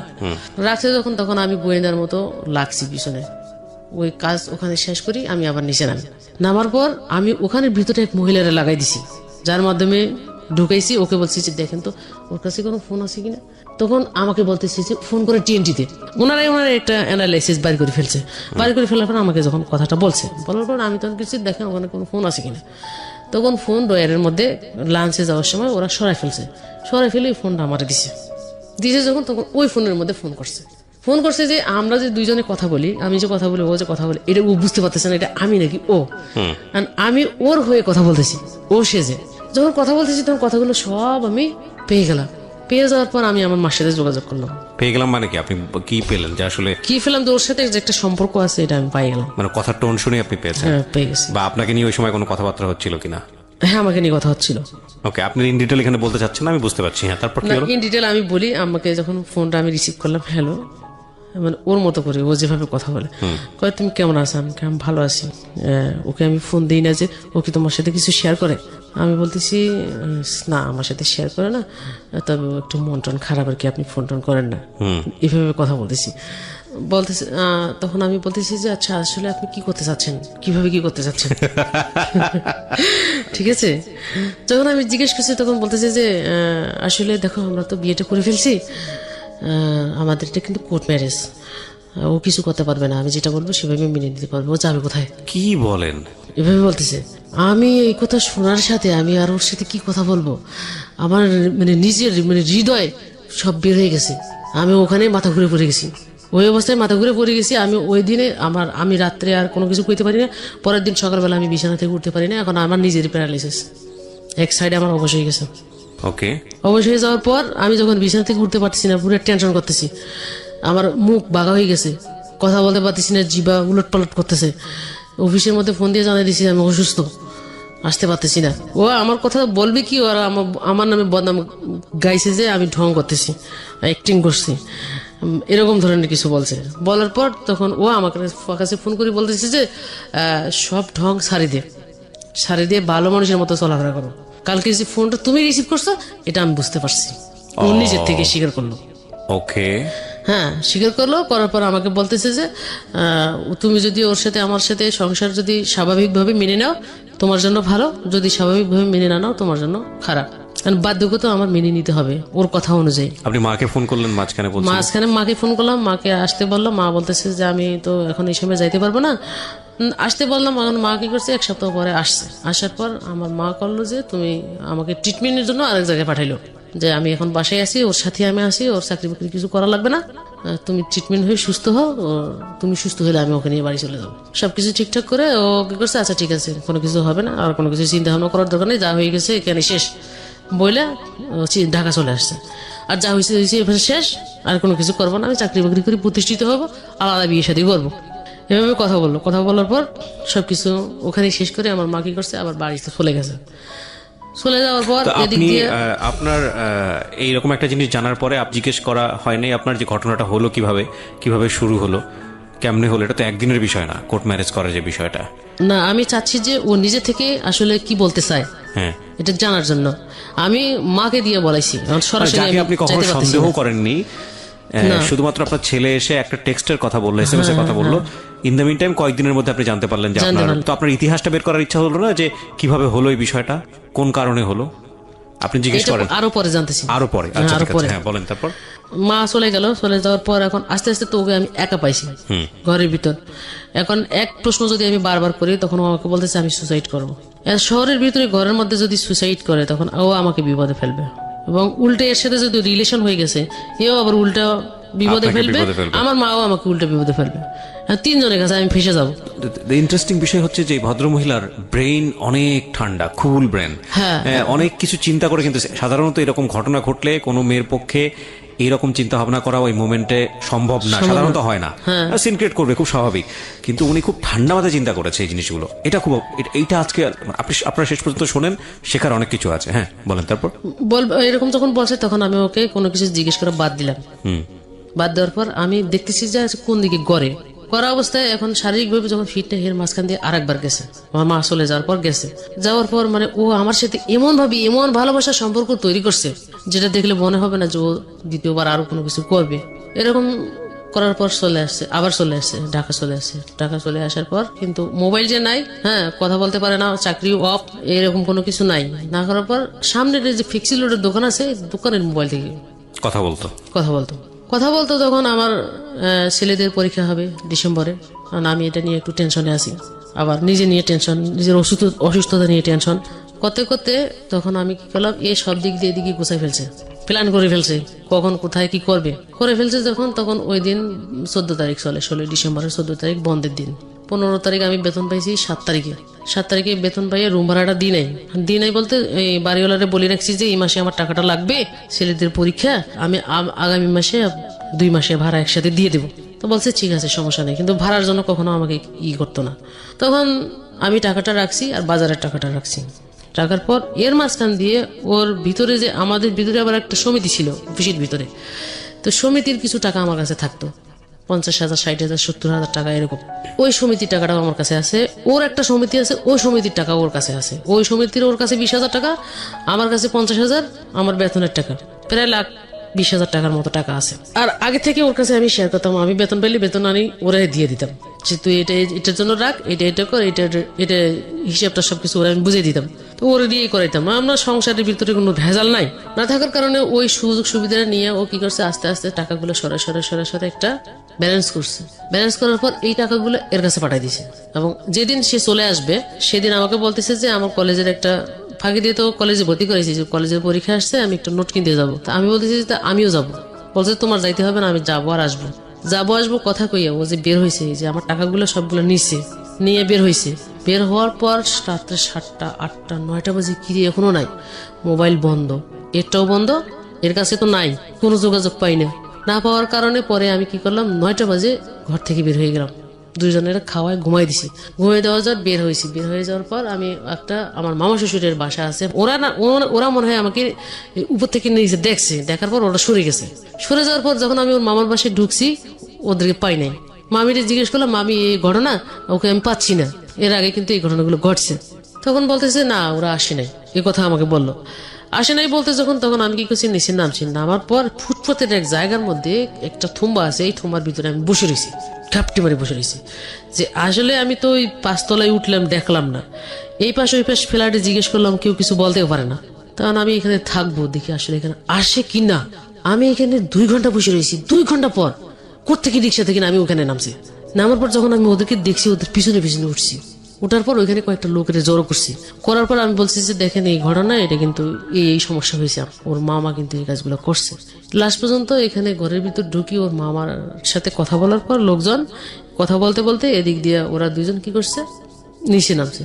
নিচে নামার পর আমি যে ওদেরকে ধরবো, ধরতে পারতেছি না, সামনে গিয়ে একটা রিক্সার মধ্যে উঠে গেছে। উঠে যাওয়ার পর এখন এক রিক্সা ফলো করতে যায়, রিক্সাটা হারাই ফেলছি। এখন আবার ওই রিক্সার মধ্যে ঘুরতে ঘুরতে ঘুরতে ঘুরতে পড়ে যায়, পাইছি যখন তখন দুইজনের ধরছি। আমি পুলিশ টুলিশ ডাকবো, এরকম সিচুয়েশন একটা তৈরি করছি। করার পর ও কি করছে, আমার মানে এই মুখ বরাবর একটা লাথি মারছে, পায়ের মধ্যে জুতা ছিল। ওহো, লাথি যখন মারছে তখন আমি এক রিক্সা থেকে পড়ে গেছি। পড়ে যাওয়ার পর আরেক রিক্সা আমার গায়ের উপর দিয়ে চলে গেছে যখন, তখন তারপরে আমি ওই ব্যথা অনুভব না করে আবার নিজের উঠে দাঁড়াইছি। নামার পর ও আমার এইভাবে ধরছে, মানে পিছন দিয়ে ধরছে। ধরার পর এরকম একটা টুল ছিল রাস্তার মধ্যে পড়া, এই টুল দিয়ে ইচ্ছে মতো পিড়াই আমার পুরো চেহারাটা একবারে ডিসকালার করে দিছে। তো রাস্তার মধ্যে আর লোকজন ছিল না? রাস্তার ভিতর 9:30, 10:30, 11টা বাজে, লোকজন তখন কম। রাত্রেবেলা কম যখন, তখন ওই অবস্থায় আমার আর হুশ নাই। ওই অবস্থায় আমাকে ফেলাই দিছে না, কি করছে আমি আর কিছু বলতে পারি না। ওইখানে ফেলাই রাখি চলে গেছে। ওখান থেকে ফুটপাতের এক দোকানদার আমার তুলে মেডিকেল ভর্তি করছে। ওই অবস্থায় আমাকে ফেলাই দিয়ে চলে গেছে, দুইজনে চলে গেছে। চলে যাওয়ার পর আমাকে যখন মেডিকেল ভর্তি করছে, তখন আমার মোবাইলটা আমার কাছে ছিল। আর এদিকে ছেলেরা তো টেনশন করতেছে, আমাকে পাচ্ছে না। পরে ফোনে দিছে, ফোনে ওই ফুটপাতের দোকানদার যে ছিল উনি কল রিসিভ করছে, বলছে যে কি হয় তোমাকে? আমার আম্মু হয়। আমার আম্মু কোথায়? ওই তোমার আম্মু খুব অসুস্থ, অবস্থা খারাপ, আমরা মা শিশু হাসপাতালে ভর্তি করেছি। যখন ওখানে আমি 2 দিন থাকার পর আমার জ্ঞান ফিরছে। জ্ঞান ফেরার পর আমি আমার নিজের চেহারাতে দেখি এগুলো সব আমার ফাটা, মুখ টুক সব। আর এই ঠোঁট গুলো ফুলে ফুলে এরকম হয়েছে, ওই যে লাথি মারছে জুতা সহ এগুলো ফাটি গেছে। এই অবস্থা তখন আমি খুব অসুস্থ। এখন আমি কি ওখান থেকে আসে অফিস করতে পারবো? এরপর অফিসে বাসায়, ওখান থেকে বের হয়ে বাসায় আসছি। ওই টাকা পয়সা ইয়ারা মিট করে দিছে, বাইরের লোকজন যারা আমাকে ভর্তি করাইছে ওরা মিট করে দিয়ে আমাকে বাড়ি করছে। বাড়ি করার পর আমরা বাসা কোথায় কিংবা কারা সবকিছু নিয়ে আমাকে বাসায় দিছে। তারপর বাসায় এসছি। বাসায় এসে এখন আমি যে খাবো, রান্না করবো, টাকা পয়সা চালের কোনো কিছু নাই। তখন আমি অফিসে ফোন করে যোগাযোগ করে বলছি যে আমি আসলে শারীরিকভাবে খুব অসুস্থ, আমার প্যারালাইসিস হয়েছে, আমি তো ডিউটি করতে পারবো না, এখন আমার 3-4 মাস ছুটি লাগবে। কারণ ওই অবস্থায় আমি অফিসে যেতে পারতেছি না, আমার মুখ টুক কাটা, কারণ ওরা অন্য মাইন্ড করবে। ফোনে যোগাযোগ করতেছি। এখন আমার ইনচার্জ আমাকে বলতেছে যে তুমি অফিসে না আসলে তোমার লিভ আমরা কিভাবে দিব? তোমাকে তো দেখতে হবে, ডাক্তার দেখবে, তারপর না তোমাকে লিভ দিবে। তুমি এভাবে থাকলে তো তোমার চাকরি থাকবে না বলছে তখন আমি কি করলাম, কোন রকম মুখ টুক ঢাকি এখন দিদির সাথে শেয়ার না করলে আমি এটা পারতেছি না, এটা তো গোপন রাখতে পারতেছি না। আসি দিদির সাথে কথাটা শেয়ার করলাম, দিদি ঘটছে। উনি কি করছে, আমাকে মেডিকেল নিয়ে 3 মাসের ছুটির ব্যবস্থা করে দিছে আমার ফিটনেস অনুযায়ী। যে 3 মাসে আমি চাকরি করলাম না, 3 মাসে যে আমার মেডিকেল লিভের বেতন, তো আমি কয় টাকা পাবো? বেতন পাইতাম 14,500 টাকা। এখান থেকে আমি ওভারটাইম করলে না 14,500 টাকা পাবো। আর ধরা বেতন যেটা 12,000 পাবো। এই 12,000 টাকা থেকে আমাকে হাফ বেতন দিবে 6,000 টাকা। এই 6,000 টাকা কি আমার এই 3 মাস সংসার চলবে? 2টা বাচ্চা নিয়ে। তারপরে আমি কি করলাম, মোবাইল ফোনের মাধ্যমে ওর সাথে যোগাযোগ করতে চাচ্ছি যে যা হবার যা করার করছো, আমি সবকিছু মানিয়ে নিলাম। এখন তো আমার ছেলে দুটো মানুষ করতে হবে, পড়ালেখা করতে হবে, খাওয়া থাকা সবকিছু মিলে। টাকা পয়সা দাও, টাকা পয়সা দিবে না, কোনো কিছু দিবে না। না দেওয়ার পর আমি 3-4 মাস শুধু এই যোগাযোগ অবস্থায় থাকলাম, কোনো টাকা পয়সা কোনোভাবে নিতে পারলাম না। এমন দিন গেছে, আমরা 3-4 দিন না খায় রয়েছি। ওই সময়টা 3 মাস অনেক কষ্ট গেছে। সামনে এক দোকানদারও বুঝতে পারছে, বুঝার পর উনি আমার 3 মাসের বাজার খরচ আমার ঘরের ভিতর দিয়ে গেছে। এর ফাঁকে দিয়ে আমি সুস্থ হয়ে কোনো রকম আস্তে আস্তে 3 মাস পর আমি চাকরিটা স্টার্ট করি। আমার 3 মাসে 15,000 টাকার রুম ভাড়া বাকি হয়ে গেছে। এখন আমি কি ছেলে পড়ালেখা করাবো, না খাবো, না চলবো, কোন দিকে যাবো? লাস্ট পর্যন্ত ছেলেরে বললাম তোর আব্বুর সাথে যোগাযোগ কর। মোবাইল করছে, কয় কে তুমি? কাউরে চিনি না। কয় আমি তোমার ছেলে বলছি, কয় তোমার আমার কোনো ছেলে নাই। টোটালি সে অস্বীকার করছে। আমি এখন কি করব? ওইখানকার 13-14,000 টাকা দিয়েও আমার সংসার চলবে না। পরে আমি আবার চাকরি চেঞ্জ করার সিদ্ধান্ত নিই। সিদ্ধান্ত নেওয়ার পর ওই 3 মাস আমার খুব কষ্ট গেছে, যেটা আমি কাউকে বলতে পারবো না। আমার অসুস্থ চিকিৎসার টাকা নেই, আমার খাওয়ার টাকা নেই, আমার ঘর ভাড়ার টাকা নেই, কোনো কিছু নেই আমার কাছে। এরপর ওই এলাকার মানুষ যতটুকু পারছে আমাকে সহযোগিতা করছে, পাশের রুমের ভাবি যতটুকু পারছে আমাকে সহযোগিতা করছে। আপনি পুলিশের কাছে যাননি কেন ওই সময়টাতে? এখন আমি নিজে খাইতে পারি না, পুলিশের কাছে গেলে আমার থেকে টাকা চাইবো, আমি টাকা কোথেকে দিব? মামলা করতে গেলে আমার কাছে টাকা চাইবো, আমি টাকা কোথেকে দিব? আমার তো নিজের খাওয়ার কিছু নাই।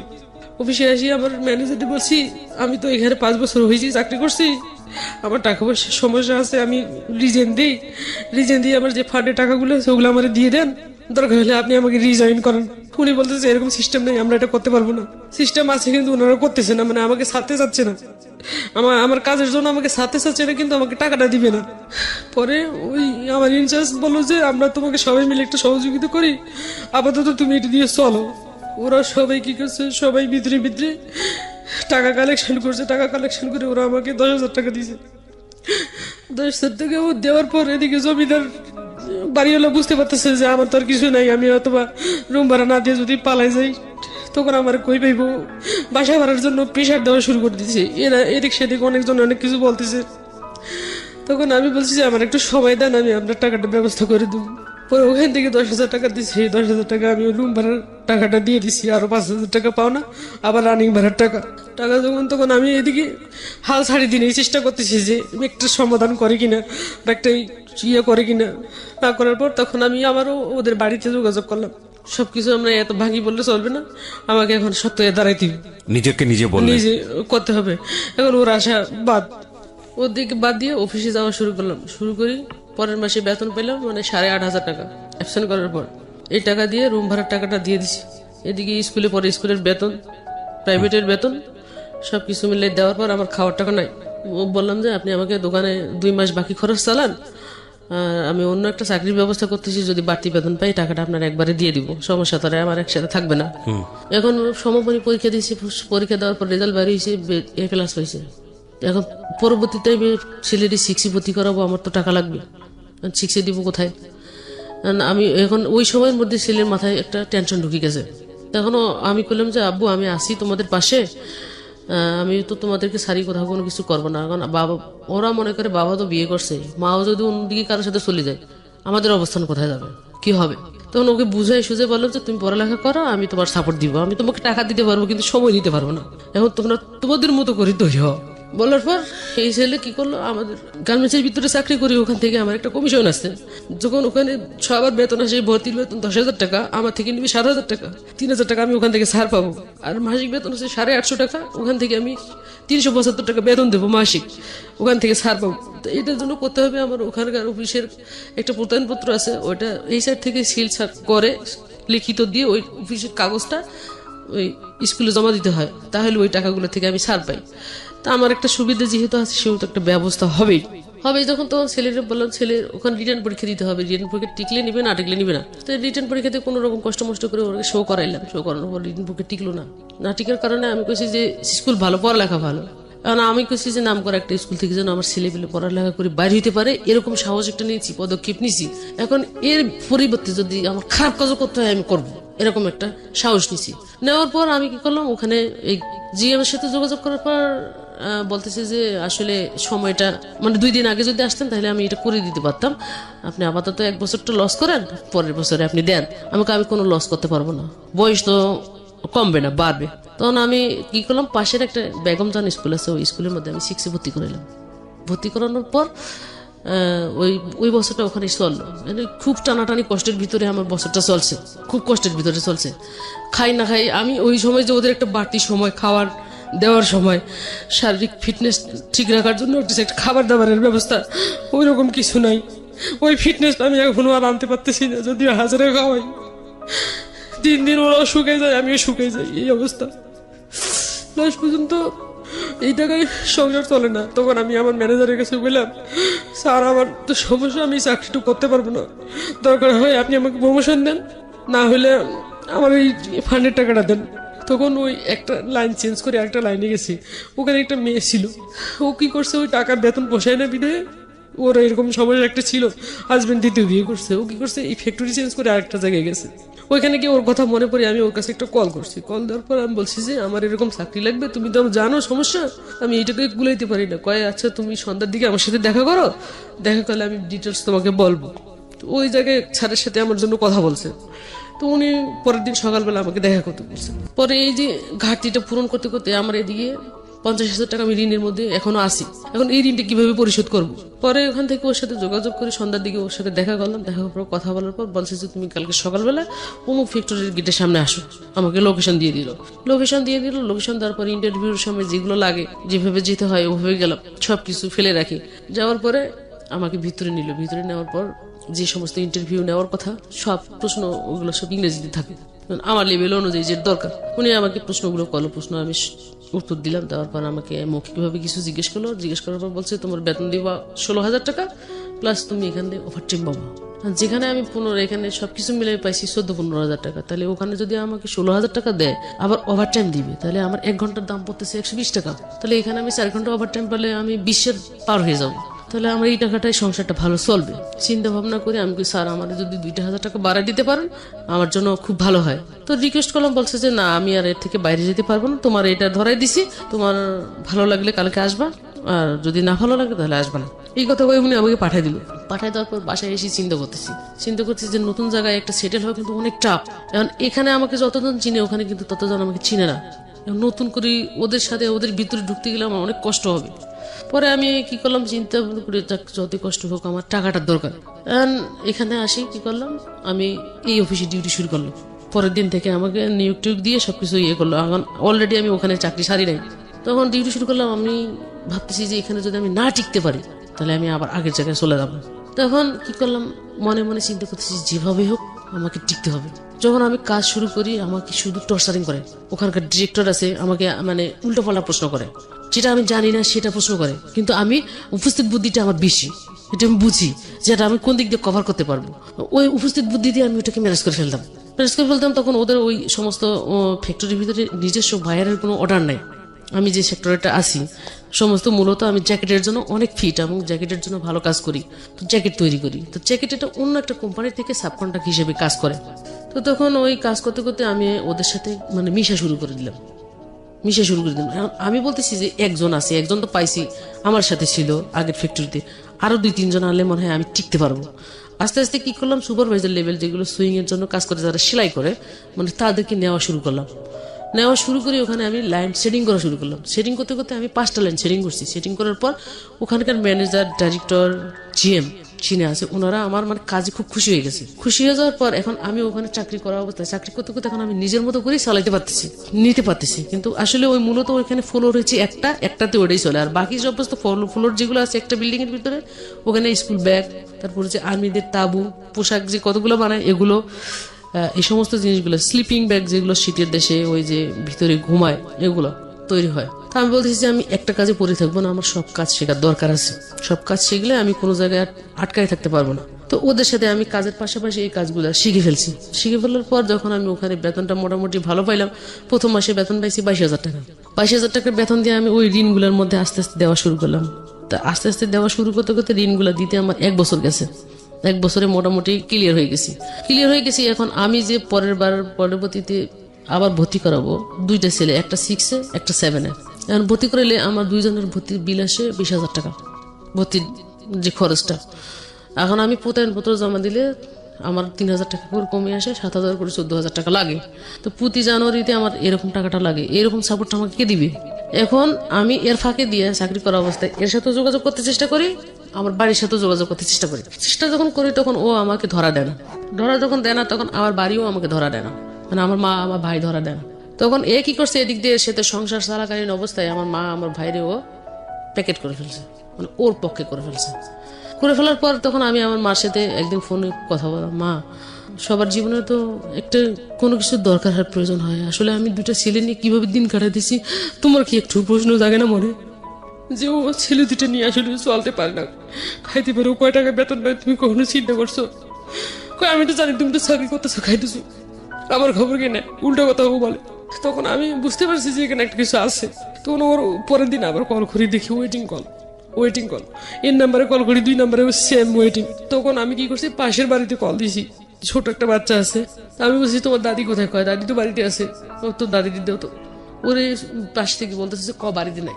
এটা যখন আমি বুঝতে পারছি তখন আমি কি করছি, এই ফোনটা কাটে দিয়ে যখন ওর ফোন ফ্রি পেয়েছি আবার ফোন দিছি। ফোন দিয়ে বলতেছি যে তুমি কোথায়? কয় আমি অমুক জায়গায় আছি, তোমার নানার বাড়ির এদিকে আসছে। ফোন দিতে চাইলো, তুমি বললা যে বাড়িতে নাই। কয় না, এই কথা তো আমি বলি নাই। আমি যেটা কানে শুনছি এটাকে আমি অস্বীকার করতে পারি? আমাকে ফলস বানাই দিচ্ছে যে ওরা আমাকে চায় না, ওরা ওকে চায়। বন্ধ করে দিছি যখন, তখন আমি বলছি যাক আমি একলা যদি জীবনে বেঁচে থাকি তাহলে কিছু করব, আর যদি না থাকি তাহলে কিছু করবো না। ওখান থেকে আসার পর এখন আমি নিজে নিজে চিন্তা করতেছি ওকে তো এমনি এমনি ছেড়ে দেবো না, আমি ছেড়ে দেওয়া যায় না। ওখানে চাকরি করা অবস্থায় আমি এই অফিসে ঢুকলাম। এই অফিসে ঢুকে আগের জায়গায় যে আমি আমার কিছু পাওনা আছে, ডিজাইনের একটা ব্যবসা আছে, এখানে আসি ডিজাইন দিলাম। ডিজাইন দেওয়ার পর এখান থেকে আমি 55,000 টাকা পাইছি। তার আগে তো আমি মামলার দিকে যাইতে পারিনি টাকার জন্য। টাকাটা হাতে নেওয়ার পর, টাকাটা পাইলাম যখন, পাওয়ার পর আমি কি করলাম, মানে কার কাছে যাব?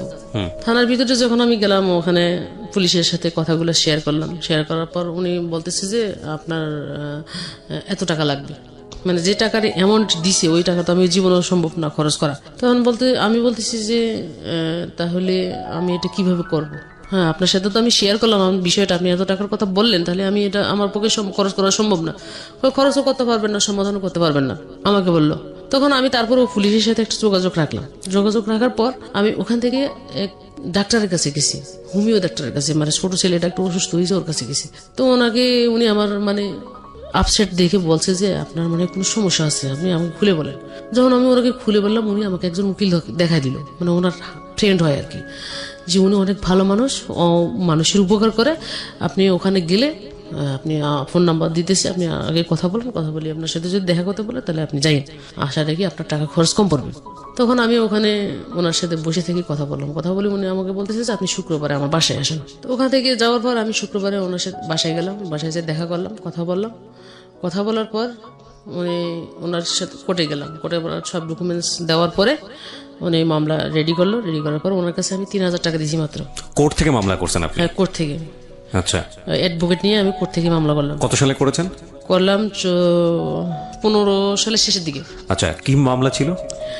উনি মামলাটা দিল শিশু নারী নির্যাতন, নারী এবং শিশু নির্যাতন মামলা। আচ্ছা, দেওয়ার পর আবার এই যে বোন বিয়ে করছে, এই ডকুমেন্টস আমি থাকা অবস্থায়, আমার 2টা ছেলে আছে, সবকিছু ডকুমেন্টস নিয়ে সব কথাই ওখানে উল্লেখ করা হয়েছে। হওয়ার পর উনি মামলা দিচ্ছে। মামলা দেওয়ার পর মামলার 15 দিন যেদিন হয়েছে, আমি বলতেছি যে ওরে ইমিডিয়েটলি ধরা দরকার, এটা কি করতে। তখন উনি ওই শুধু 3,000 টাকার উপরে আমার যে কাজগুলো করছে, এবং উনি 15 দিনের মধ্যে ওরে অ্যারেস্ট করাইছে। আচ্ছা, এখানে আমার একটা প্রশ্ন আছে। আপনি যেটা বলছেন যে যেই পার্টিকুলার কোনো পুলিশের কাছে আপনি গেছেন, সে আপনাকে সাহায্য করেনি, কিন্তু আমাদের যেটা একটা নিয়ম আছে, আপনি কি জানেন যে একটা হেল্পলাইন আছে 999-999, এটা কি জানেন? পুলিশের হেল্পলাইন, যে এই নাম্বারে ফোন করে যদি কোনো বিপদ বা কোনো ধরনের পুলিশি সাহায্যের দরকার হয়, পুলিশ এই নাম্বারে ফোন করলে এটা সাহায্য করে। এটা কি আপনি জানেন? না, আমি আজকে পর্যন্ত জানতেন না।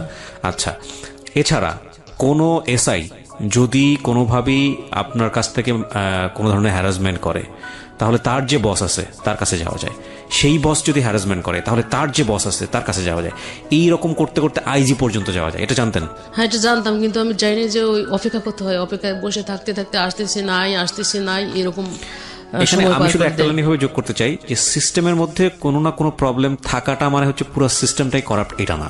হ্যাঁ, সেবাটা আমাদের পাওয়া অধিকার, সেবাটা পাওয়া আমাদের অধিকার, সেবাটা পাই না। কিন্তু এই যে ইনফরমেশনটা, এটা যদি আপনার জানা থাকতো তাহলে হয়তো এই হ্যারাসমেন্ট আপনি পড়তেন না। আপনি যদি 999-এ ফোন করে ওই পুলিশের এগেনিস্টে যদি আপনি অভিযোগ করতেন, হ্যাঁ, বা পুলিশের এগেনিস্টে কিভাবে অভিযোগ করা যায় সেই জায়গাগুলো যদি আপনার জানা থাকতো, আপনি যদি তাকে বলতেন যে আমি একজন মানবাধিকার কর্মী হিসেবে কাজ করেছি, আমি এটা করেছি ওটা করেছি।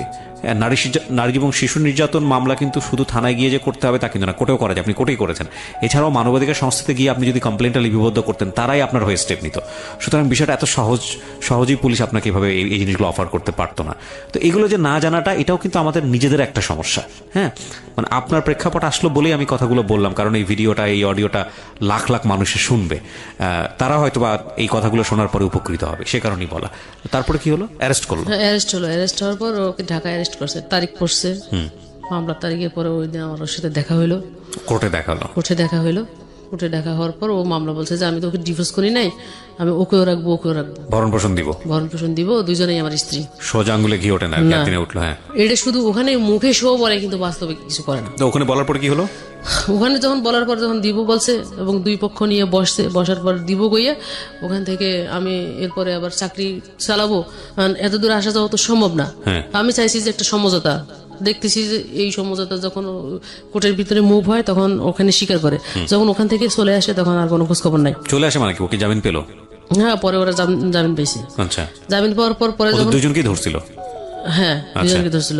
ধরার পর জামিন পেয়েছে। জামিন পাওয়ার পরে এর ফ্যামিলি আবার ওকে চাপ দিছে যে তুমি এই বিষয়টা নিয়ে কি করবা। বলে যে এটা বিষয় নিয়ে তোমরা কোনো কথা বলবো না, এটা আমার ইন্টারনাল ব্যাপার, ব্যক্তিগত ব্যাপার। ওর চাকরির ক্ষেত্রে কোনো সমস্যা হলো না? চাকরির ক্ষেত্রে চাকরি থেকে ওকে সাসপেন্ড করা হয়েছে। আচ্ছা, এই ঘটনার পরে চাকরি থেকে সাসপেন্ড করা হয়েছে। সাসপেন্ড করার পরে আমি যখন মামলাটা চালাইতে পারতেছি না, এখন আমি ছেলের পড়ালেখা চালাবো না সংসার চালাবো নাকি আমি চলবো, এদিক দিয়ে আমার টাকা শেষ করার পর পরে আমি ই করলাম, পরের বছর আবার ভর্তি 6 থেকে 7 থেকে 8 প্রতি বছরে আবার ভর্তি পরীক্ষা শুরু হইলো। টাকা এদিক দিয়ে খরচ করলাম, পরে সুদে টাকা নিয়ে ছেলে ভর্তি করাইলাম। পরে আমি যখন মামলাটার পরে চালাইতে পারতেছি না, এদিকে আমার একটা ব্যাকআপ হওয়ার কারণে পরে ও নিজে থেকে কোর্টের মাধ্যমে কি করে রিলিফ হয়ে গেছে। হয়ে যাওয়ার পর পরে আবার পুনরায় কোন কাগজপত্র শো করে আবার চাকরি করতেছে। চাকরি করার পর পরে যখন আমি নিজে চিন্তা করলাম যে আসলে দূরে এলে তো সব আমার টাকা শেষ হয়ে যাবে বা আমি নিজেও শেষ হয়ে যাবো, পরে ছেলে দুটো বাঁচাইতে পারবো না করার কারণে পরে সিদ্ধান্ত নিয়েছি নাম্বার সব সিম চেঞ্জ করে বাসা টাসা চেঞ্জ করে এক জায়গায় যে ভিড়ছি, মানে এক জায়গায় বাসা নিয়ে রয়েছি, ছেলে দুটো পড়ালেখা করাচ্ছি, আমি নিজে চলতেছি। এই চলাচল অবস্থায় আমার 16 সালের মধ্যে 16 সালের শেষের দিকে আমি যে অফিসে চাকরি করি ওই অফিস থেকে আমাকে আর একটা ফ্লোরের ভিতরে ট্রান্সফার করে দিয়েছে। ট্রান্সফার করা অবস্থায় ওখানে ফ্যাক্টরিটা ছিল সব কোরিয়ান লোকজন ওখানে মালিকরা ছিল। চাকরি করা অবস্থায় এক কোরিয়ান লোকের চোখের মধ্যে আমি পড়ে যাই। ও কোরিয়ান যেভাবে হোক ও আমাকে ভোগ করবে, মানে ওর ভিতরে পরিকল্পনা একটা। তখন আমার বাঙালি যে ম্যানেজমেন্ট আছে, বাঙালি ম্যানেজার ওনাকে প্রস্তাব করার পর ও বাঙালি ম্যানেজার বলছে যে ওকে এই সমস্ত কথা বলা তো দূরের কথা, আমি যদি ওকে কিছু বলি ও জুতা খুলে আমারে পিঠাইব, ওকে আমি এই কথা বলতে পারবো না। যদি তুমি বলতে না পারো তুমিও চাকরি করতে পারবে না। ওনার উপর একটা প্রেশার যখন আসছে তখন উনি আমাকে রুমের ভিতর ডাকে নিয়ে কথাটা আমাকে বলছে। আমি বলছি যে দেখেন, আমার জীবনে যাই হোক, যা কিছু হোক না কেন, যতই ঝড় যাক না কেন, আমি আমার ক্যারেক্টার খারাপ করব না। যদি আমার চাকরি না থাকবে, যদি আল্লাহ আমাকে চালায় আমি সেভাবেই চলবো। যদি আমার কপালে আরো দুঃখ কষ্ট লিখেই থাকে আমি ওটাকে বহন করবো, তবু আমি আমার ক্যারেক্টার খারাপ করবো না। বলার পর উনি আমাকে কোনোভাবেই পাচ্ছে না। তখন একটা মাল যেভাবে আমরা শিপমেন্ট করি ফেল গেছে আর কি। তো ওই বায়ারকে উপস্থিত বোঝানোর জন্য আমাকে যেটা করণীয় ফ্যাক্টরির পক্ষ থেকে করা হয় আর কি, এই কাজটা আমি করতেছি। করার পর বায়ারকে হ্যাপি করার জন্য রাগ উঠে গেছে যখন, তখন আমি যদি এখানে চাকরি করতে না পারি, এখানে কাউর চাকরি করতে দিব না। কিন্তু উনি আমার পিছনে 5 জন না লাগায়, 2 জন কোরিয়ান 3 জন বাঙালি লাগাই দিছে। এমন ভাবে টর্চারিং করতেছে, আমি ওখানে চাকরি করতে পারতেছি না, চাকরি করতেও পারবো না। তখন আমার বেতন ওখানে 27,000 টাকা উঠছে। এখন আমি কি করবো, আমি চাকরি বাঁচাইতে পারতেছি না, এদিকে আমি এই কাজও করতে পারতেছি না। তখন আমার মাথা গরম হয়ে গেছে। পরে আমি কার্টুনের চিপের ভিতরে 2 জনের শার্টের কলার ধাম করে ধরে 2 জনের ঘুষির উপর ঘুষি মারছি। ঘুষি মারার পর ওরা যখন 3 জন আমাকে ধরতে আসছে, এই পিছন দিয়ে পা দিয়ে আমি লাথি মারছি। লাথি মারার পর এখান থেকে আমাকে ওই সাইড থেকে এক মহিলা আনার পর আমাকে ওখান থেকে সরে নেওয়ার পর আমি বলছি যে আমি এখানে চাকরি যদি করতে না পারি, ওরা 5 জন চাকরি করতে পারবে না এখানে। আর ওরা 5 জন যদি চাকরি করে তাহলে আমি এখানে চাকরি করবো, নইলে আমি কারোর চাকরি করতে দিব না। চাকরি ওই দিন ওই 5 জনেরও শেষ, আমারটাও শেষ। চাকরি ছাড়িয়ে দিলাম। ছাড়িয়ে দেওয়ার পর আমি ওখান থেকে ডিজাইন দিয়ে টাকা পাইছি 38,000 টাকা পাইছি। 38,000 টাকা। এখন আমি আরেকটা চাকরি ধরতে গেলে যে আমার ব্যালেন্স লাগবে, আমি তো ওই মাসে আর চাকরি পাবো না, বা আজকে যোগাযোগ করলে আজকে চাকরি পাবো না, এরকম। তখন আমি কি করলাম, ওখান থেকে বের হয়ে আসি, বিভিন্ন জায়গায় বিভিন্ন নেটওয়ার্কে আমি কল করা শুরু করে দিলাম, ফোন করা শুরু করে দিলাম। তখন আমাকে লোকেশন দিচ্ছে, অমুক ফ্যাক্টরিতে আসে, এখানে লোক নেবে, ওখানে লোক নেবে, এরকম কথা বলতেছে। কথা বলার পর আমি যাচ্ছি ফ্যাক্টরিতে, যাচ্ছি, ইন্টারভিউতে শো করতেছি, ইন্টারভিউ দিচ্ছি। ইন্টারভিউ দেওয়ার পর আমাকে জয়েনিং ডেট দিচ্ছে, 2 তারিখে তুমি জয়েন করবা।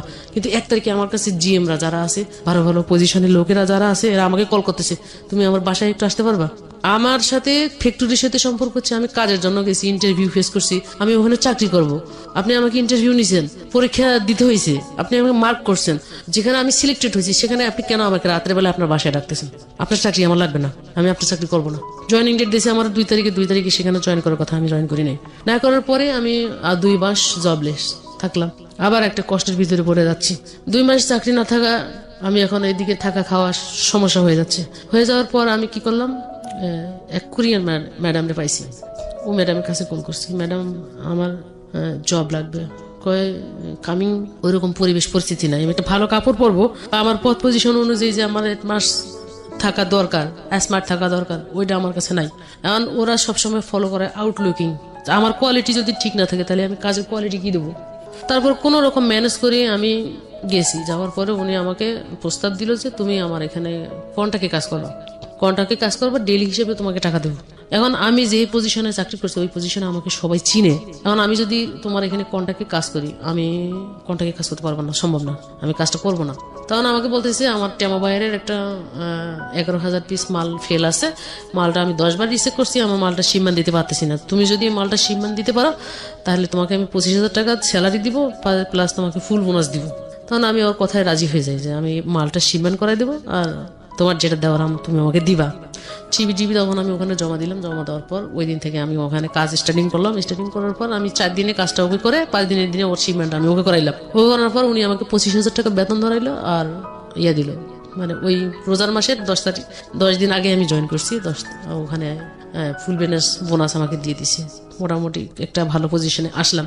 আসার পর কোয়ালিটি ম্যানেজারের সাথে, আমি যে কোয়ালিটি ইনচার্জ, কোয়ালিটি ম্যানেজারের সাথে যখন আমি চাকরি করতে যাব, আমার সবকিছু ইন্টারনাল ডিল করতে হবে কোয়ালিটি ম্যানেজারের সাথে। আমার সমস্যাগুলো কোয়ালিটি ম্যানেজার ডিল করবে বায়ারের কাছে, কারণ আমার ফ্লোরে একটা জিনিস তৈরি করতে গেলে নানান ধরনের সমস্যার সৃষ্টি হয়, যেটা আমি জানি। সেটা আমার কাকে জানাইতে হবে? ম্যানেজারকে জানাইতে হবে। ম্যানেজার যদি আমাকে সাপোর্ট না করে সেখানে কিন্তু আমি কাজ করতে পারবো না। এখন ম্যাডামের কথা হচ্ছে যে আমি সকাল 7টা থেকে ঢুকবো, রাত্রে 9টায় বের হবো, এবং ওই ম্যানেজার কি করে সবকিছু ইনফরমেশন ওকে দিতে হবে, ম্যাডামকে দিতে হবে। ম্যাডাম আমাকে বলতেছে, এবং কোনো শুক্রবার বন্ধ নেই, প্রতি শুক্রবারে ডিউটি করতে হবে, সকাল 7টা থেকে রাত্রে 9টা। কোন রকম এদিকে তো আমার টাকার দরকার, প্রয়োজন আছে, করতে হবে। করা অবস্থায় এর ফাঁকে দিয়া চাকরি করলাম। করতে করতে থাকতে থাকতে আমি এদিক দিয়ে অসুস্থ হয়ে গেলাম। আপনার বাচ্চা এখন, বড় বাচ্চাটা কোন ক্লাসে পড়ছে? বড় বাচ্চা এসএসসি পরীক্ষা দিব, আর ছোটটা টেস্ট পরীক্ষা শেষ হয়ে গেছে, ছোটটা জিএসসি শেষ করছে। এবং আপনাদের ফর্মালি যে ডিভোর্স হওয়াটা সেটা এখনো হয় নাই? না। এবং আমি যতদূর জানি যে আপনাদের মধ্যে কোনো যোগাযোগ নাই। ওরা কি করে না করে আপনি যোগাযোগ রাখেন না, ওই পক্ষ থেকে কোনো যোগাযোগ রাখে না। আপনার 2 বাচ্চা তার বাবাকে মিস করে না? মনে করলেও ও আমাকে ওর কথা মনেও করতে দেয় না। বাবা মানে ছেলেই মনে করতে দেয় না। ওই যে বলছে যে তোমাকে আমি চিনি না, এটাকে কেন্দ্র করে ও যোগাযোগ করতে দেয় না। শুধু আমাকেই সান্ত্বনা দিচ্ছে যে হাজারো হলেও আমি তো এসএসসি পাস করব, তোমাকে তো আমি ভালো কিছু দিব, ভালো রেজাল্ট দিব। তো এটার উপরে আমার ভালো কিছু রেজাল্টের উপর কিন্তু একটা আমার ভালো কলেজ অপেক্ষা করতেছে। যেহেতু ভালো কলেজে আমি যাব, তো আপাতত এখন 3 থেকে 4টা টিউশনই ধরে ফেলছে, মানে যাতে করে পড়াশোনা আপনার পাশাপাশি কিছু ইনকাম করে একটা কলেজের ব্যবস্থা করতে পারে। যে আমি 3-4টে টিউশনই ধরে ফেলছি, আমার টিউশনির বেতন প্রায় 3 থেকে 4,000 টাকা হবে, আমি আমারটা চালাই নিতে পারবো। তুমি শুধু কষ্ট করি ছোটটাকে একটু ধাক্কায় তুলে ফেলো। কারণ আমি যে কষ্ট করে চাকরিটা করতে যাব, আমার শারীরিক ভাবে আমি অন্য একটা সমস্যায় আছি। আচ্ছা, এখানে আরেকটা কথা বলি, সেটা হলো যে আপনি ডিভোর্স দেন না কেন আপনার হাজবেন্ডকে এত কিছুর পরেও? ডিভোর্স করি নাই যে আমার ছেলেপেলেরা বড় হচ্ছে, যদি কখনো কোনো সময় পিতৃ পরিচয়ের জন্য কেউ কিছু বলে, এটা তো বলতে পারবো যে আমার হাজবেন্ড আছে, বা আমি ব্যতিক্রম চিন্তা ভাবনা কখনো করি নাই। যদি আমি কখনো করতে যাইতাম ব্যতিক্রম চিন্তা ভাবনা যে আমি আর একটা বিয়ে করবো, তাহলে আপনি করতেনই, তাহলে এটা করতাম। যে বিয়ে করার চিন্তা ভাবনা কেন করি নাই, যে যাকে এত ভালোবেসে এক কাপড়ে যার কাছ থেকে পালাই চলে আসি, মানে নিজের ওর উপর ভরসা করে চ্যালেঞ্জ করে সংসার জীবনে ঝুঁকে নিয়েছি, সে আমাকে ছেড়ে চলে গেছে, আমি আরেকজনের কাছে যাবো, সে যে আমাকে ছেড়ে চলে যাবে না তার গ্যারান্টি আমি দিতে পারবো? আপনার লাইফের এখন পরিকল্পনা কি, এম কি, ভবিষ্যৎ পরিকল্পনা কি? ভবিষ্যৎ পরিকল্পনা হয়তো মানে একবার যদি এগোতে চাই যে আমি বিয়ে শাদী করবো, কিন্তু 2বার আমি পিছিয়ে আসি। এই জায়গাটা নয় বাদই দিলাম, এছাড়া থাকে না মানুষ, বেঁচে থাকি কেন আমরা? আপনার যদি বলি যে সুখের জায়গা কোনটা, মানে আস্থার জায়গাটা কোনটা, যে এই ভবিষ্যৎটা চিন্তা করে আপনি এখনো শক্তি পান, সেই জায়গাটা কোনটা?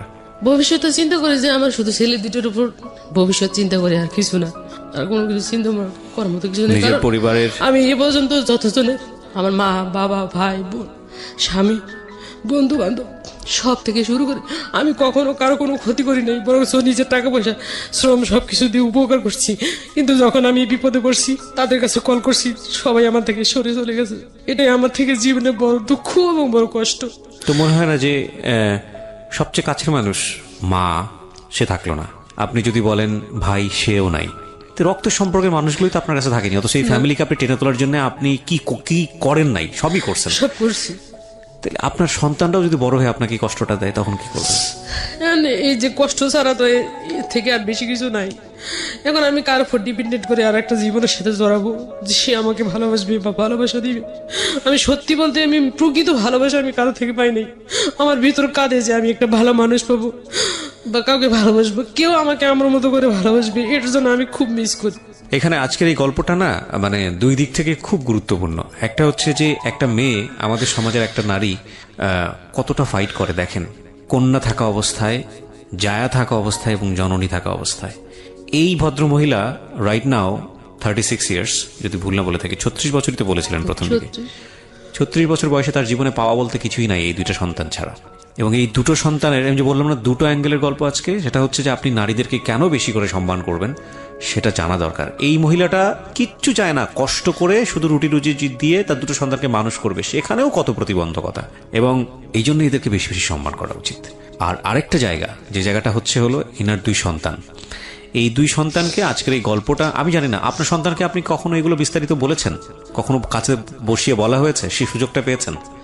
না, কখনো বলি নাই। আমি শুধু বলছি যে তোমরা আমার কখনো কোনো বিষয়ে চিন্তা ভাবনা করবে না, তোমাদের পড়ালেখা তোমরা চালাই যাও, টাকা আমি যেভাবে আমার ভিক্ষা করা লাগলে করবো, কাজ করতে হলে ডেইলি কাজ করা লাগলে কাজ করবো, কাজ করে তোমাদের টাকা পয়সা রুজি করে আমি তোমাদের পড়ালেখা চালাবো। এই গল্পটা তোমাদের দুইজনের জন্য, বিশেষ করে তোমরা যে দুই ভাই আছো, তোমরা একটু মনোযোগ দিয়ে শুনো। কারণ with the name of almighty Allah, মানে আল্লাহ তো কাউকে ফেলে দেন না, সেই অর্থে বলছি আর কি, যে আল্লাহর পরে তোমরা হচ্ছে দুইজন, যেই দুইজনই হচ্ছে ওনার শেষ আশ্রয়স্থল। ওনার জীবনে যদি কোনো কারো কাছ থেকে যদি প্রত্যাশার কোনো কিছু বাকি থাকে, যে আমার এই দুটো সন্তানের কাছ থেকে অন্তত আমি আমৃত্যু ভালো ব্যবহার এক্সপেক্ট করি।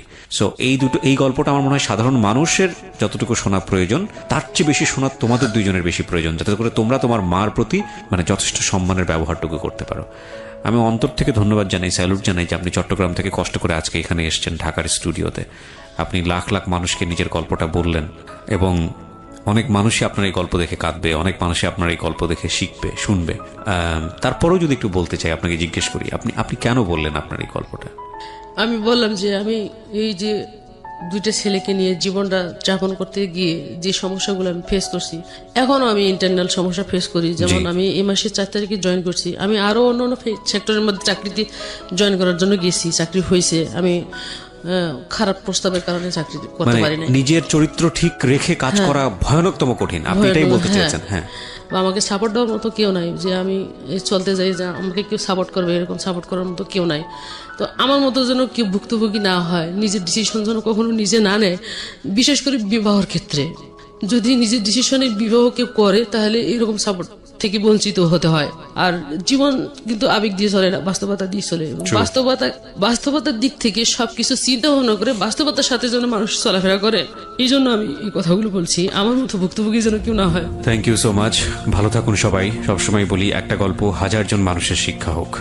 প্রিয় শ্রোতা এবং দর্শক, আগামী বুধবার রাত